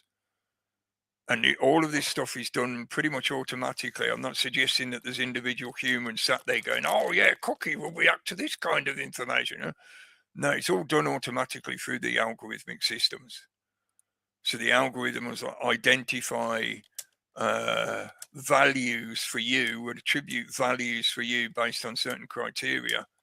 And then the system will manipulate the message to suit your expectations in whatever way they're trying to manipulate you. Or make you mad or make you happy or make you sad, whatever. They've become very, very good at this shit. And dehumanizing the enemy is something they've become an expert at. That again was one of those fundamental things I was trying to get across to people over the years, to try and help people think a bit more openly and with a bit more nuance. Yeah, there's a lot of people around the world that you probably wouldn't really get on with because you have different ideas on life, you have different culture, you have different heritage, you have different points of view on stuff. So you probably wouldn't want to really spend time with them. But that doesn't mean you want to kill them. That doesn't mean you want to steal all their stuff and kill their children. It just means you don't really want to be mates with them. You don't want to hang out with them and go to the pub with them or whatever, yeah? That Jesus was a Jew, guys. The end of them. Yeah. Well, he was up until the point he became Jesus, yeah. Until he woke up and tried to show the way. Yeah. Until they nailed him to a cross. And then they nailed him to the cross, exactly. He's so, like, mate, we're at that point still. So yeah, nothing I want my changed. membership money back. Fucking hell. This gym is shit. I want my membership money back. Oh my God, yeah. They told me they'd help me lose weight and build muscle. And they fucking nailed me to a cross. Fuckers. Yeah. Always look on the bright side of life. No, but I'm thinking it. But in other observations, just to remind people, at some point I should just get this printed on a t-shirt. It'd be easier, wouldn't it? Or just get it printed on a hat or whatever. Maybe it could become a slogan. Not to desensitize it at all, but it needs constantly reiterating to remind people they eat children. Yeah, like you said, enough of all the debating about whether it's somebody from Poland is a real Jew or not. He's not an Israelite. Yeah, he might have been born into a family that follows that religion, but he doesn't have the heritage to claim to be a true Israelite. We don't need all that bullshit anymore, yeah? All that kind of bullshit is what's killing people and being used as an excuse by gangs of religiously crazy, psychopathic fuckheads to excuse the fact that they like to do terrible things to innocent children. Or anybody, really, they can get their hands on, but, children is their thing because they are in an opportunity or a situation where to them they think the only way to express their ultimate power is to express that onto the weakest thing that can't resist them. Yeah. And that makes them feel powerful. So at that point you should wonder, are we the good guys or the bad guys? I think we individually are good guys. Well, but we are what I'm saying, born right? We're born into a system, a cage that we have to try and the belief system that we believe. Is it really what we believe? Yeah. It's not just a physical cage. It's physical, mental, and spiritual. And you have to figure all those things out. And then if you can, you have to figure your way to escape it. If you I can. have one of those carpets. Nice. But there has been a lot of which one was that? I'm looking through the links that are still on the bar. There's that other one that's like a news report one. Yeah. Which one was that? Was that about the ships? This one was about the talking point that they use. I'll play it. Short-term disruption for the Short-term long-term gain. Long-term. Short-term pain for the long-term gain. Short-term pain be for long-term gain. We're going to have some short-term pain with long-term gain. Oh, So, yeah, it goes on for. We're going to have some short-term pain. Yeah, that's the talking point, right? Short-term pain. Yeah. I thought your comment was pretty good, Cookie. What did you say? What was it? Hang on. Some short-term death to achieve some long-term eternal damnation. Yeah. Yeah. Just some short-term deaths to get some long-term eternal damnation. Yeah. We're gonna have a few dead bodies. Yeah, Everybody's gonna love them. Everybody's gonna want one for their front room. Yeah, your own dead body in your front room. You can put a flag on it. You can kiss it. You can post videos of it. Everybody wants one. Some beautiful dead bodies. Yeah. Lovely. You make sure it's got the uniform still on. Prove that you sacrificed. Murder. This is the shit. Why I say it that way in the sense of remind people. It's actually pretty good, Cookie. Clip it. We'll have to do. Yeah, I will. When the debates begin, and you know me, I'm quite happy to have a fucking debate with people and whatever, and make my points and blah blah blah. But when it comes down to this kind of stuff now, I think it's far beyond debating now. Even if you choose to not want to believe in the religious stuff, in the possible alien connection or other entities or any of that other kind of stuff, you might think it's a bit too out there, whatever. The fact is, these people are causing major destruction and chaos around the world. Because it's not just happening in Iran. It's already engulfed the entire Middle East region. It's already spreading to Pakistan and India. So it's already spreading eastwards. Mm-hmm. Yeah, it's probably not going to be long before China starts seriously considering going in on Taiwan. Because the opportunity, might as well make use of the chaos. Because the Americans ain't going to be able to stop them because they're going to be too busy dealing with Iran. Well, they pretty much handed it over to them, didn't they? Yeah, So, they basically have walked away. Yeah. Yeah.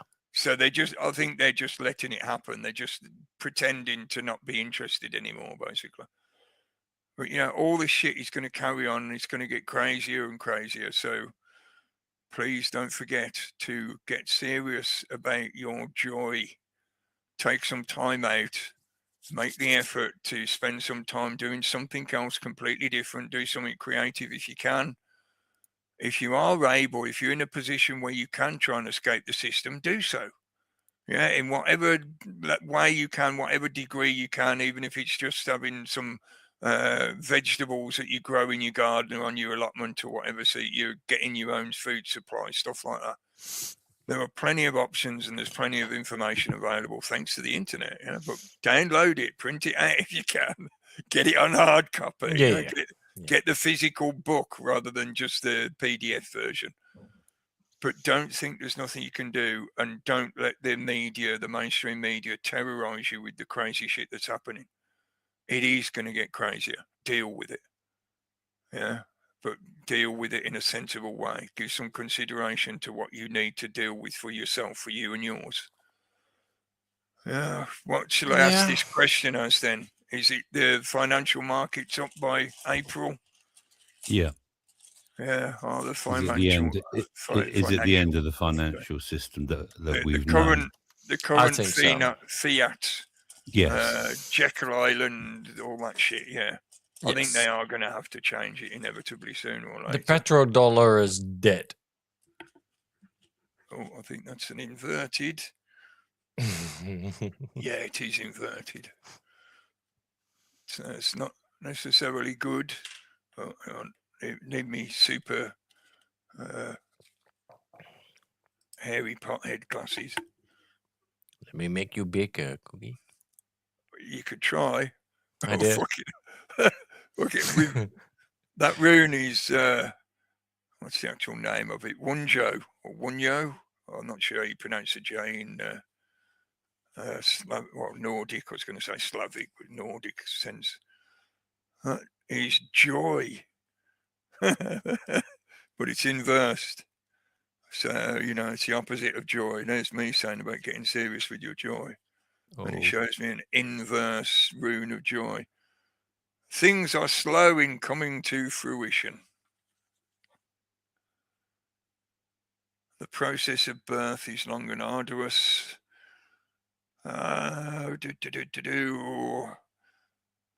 Because light and shadow are still intermixed with doubts and scruples, might interfere with joyousness if not understood as timely to your growth.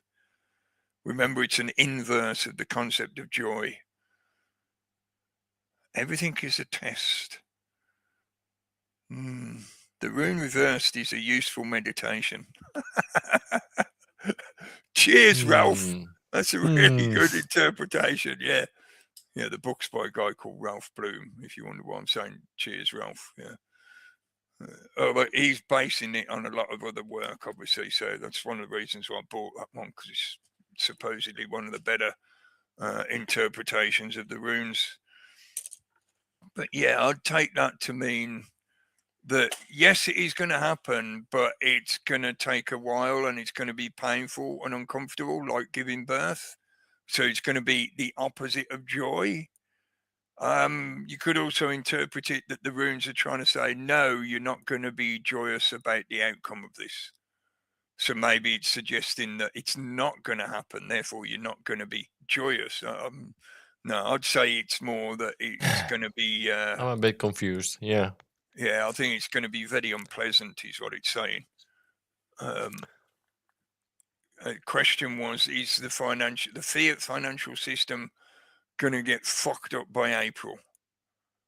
And that was giving us the opposite or the reverse of joy. So yeah, I guess that's a yes. Yeah, I think that's a yes, and it's going to be fucking horrible. Yeah. Because you think, like, if the current financial, and I know we've had this discussion many times over the years, but up until recently, again, it's always been a conspiracy theory. Yeah, when it happens, it is going to be utterly destructive. We've only given a little mention to what's happening in Cuba. But according to those reports, you can think about the fact of the people being reliant on imports because of the way they've been restricted in trade for decades now. And in a similar fashion, the situation in the Middle East with the desalination plants being destroyed. This is why I say they have, even though they may not necessarily, take me off big for a minute, even though they may not have necessarily said it directly, we are now in total war. Civilians are now a weaponized part of this exchange, this conflict. That basically means the reason they have that difference, that definition, which actually comes from fucking Bomber Harris and Churchill during the Second World War, this terminology of total war, because now the civilians are legitimate targets. Because it can be suggested that, oh, well, it's the civilians that are making all the bullets and the bombs and the tanks and the planes. They're the ones that dig up the fuel to power those vehicles and to create the munitions to go in the warheads. Well, it was our leaders that put concrete in the wells of gas and oil and all that shit and the climate agenda. Yeah. So we are partly responsible for our own decline as well. In this country, they're still it's pushing... one big fucking agenda, isn't it? Like, yeah. They're still pushing the net zero. Yeah. To me, I'd just be standing in Formula One. Have you watched Formula One lately? Fucking hell. It's a joke. I know I wouldn't be allowed. They're battery powered now. Because I'm not a sitting politician, I wouldn't be allowed onto Parliament floor. But I could stand in the observation deck and bang on the glass because it's all sealed off there. It's like that scene in The Graduate where she's taken away to marry the other guy, and he's there banging on the window. I could be shouting like, "They eat babies." Yeah. They want to do net fucking zero, and yet you saw those video clips of the sheer insane hellscape that they've turned some parts of Iran into. And yet they want to talk They're blowing about up oil tankers in the Hormuz Strait today. We've got to pay the highest charges for electricity in the world here in Great Britain, you know.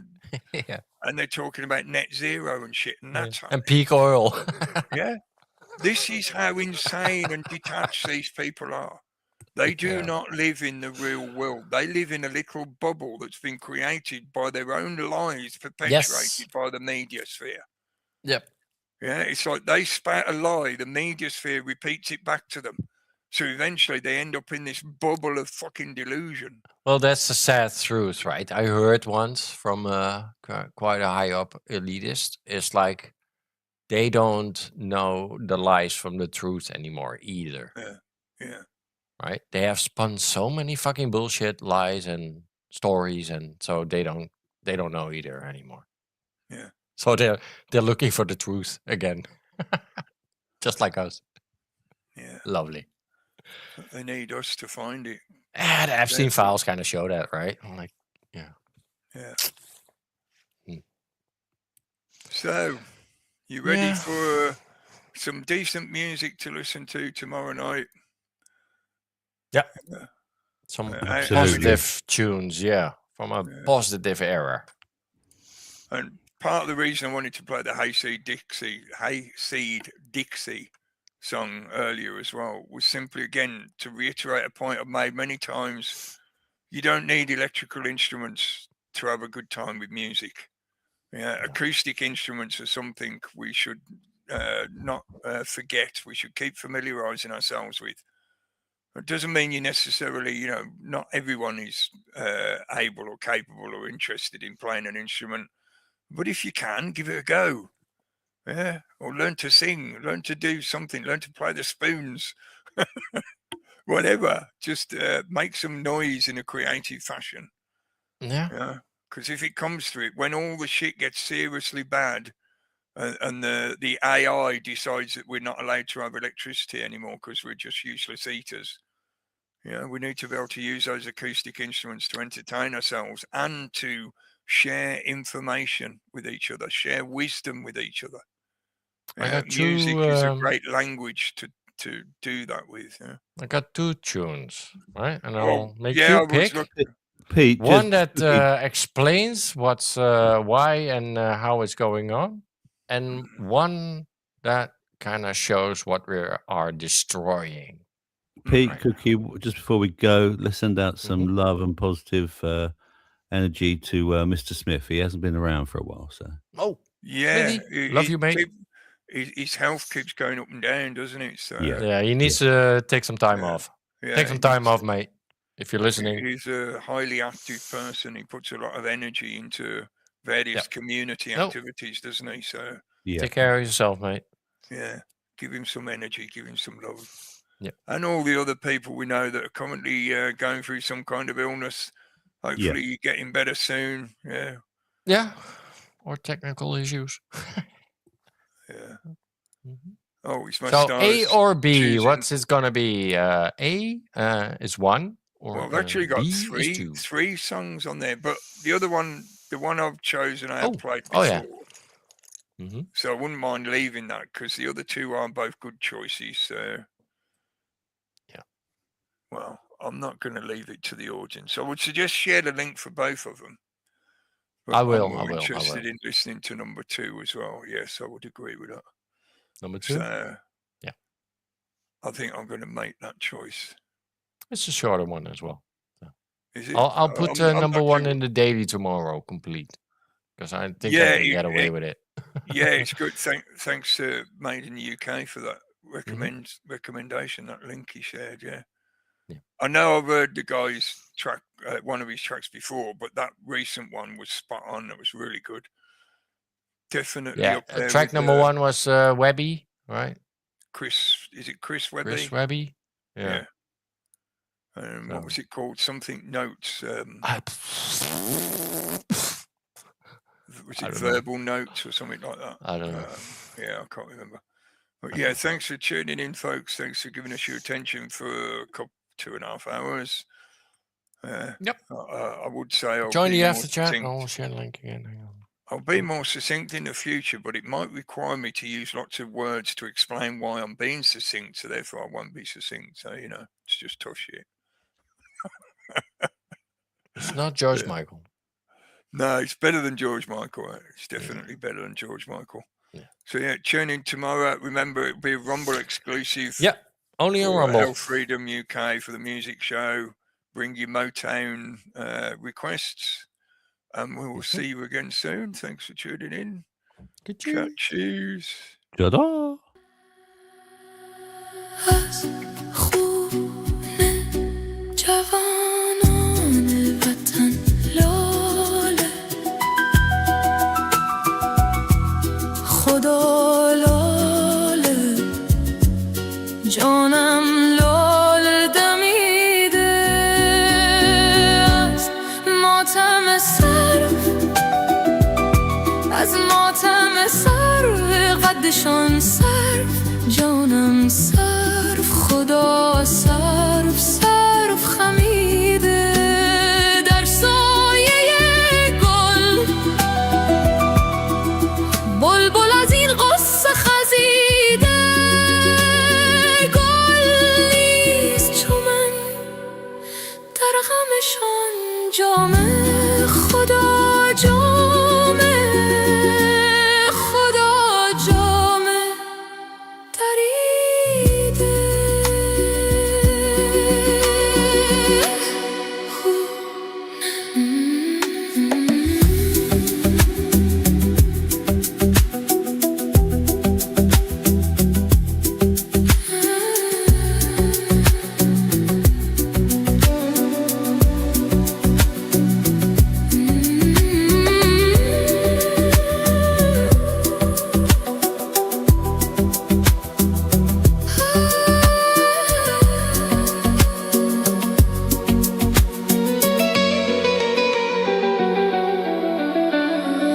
از خون جوانان وطن لاله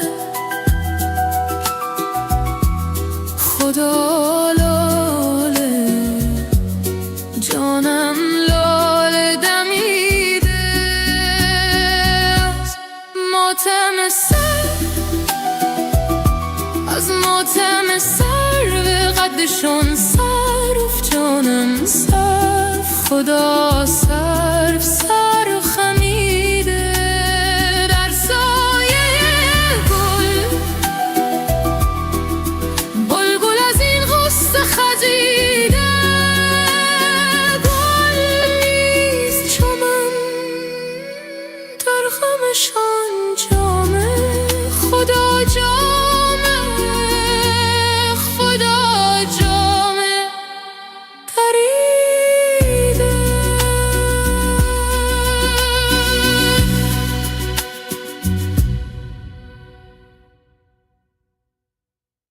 I think do you know what fascism is?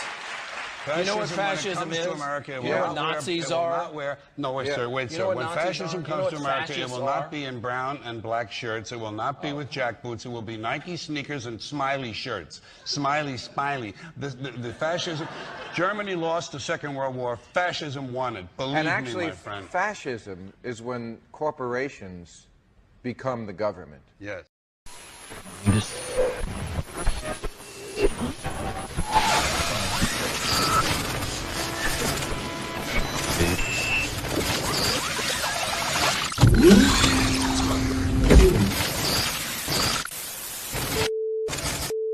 Welcome to your awakening.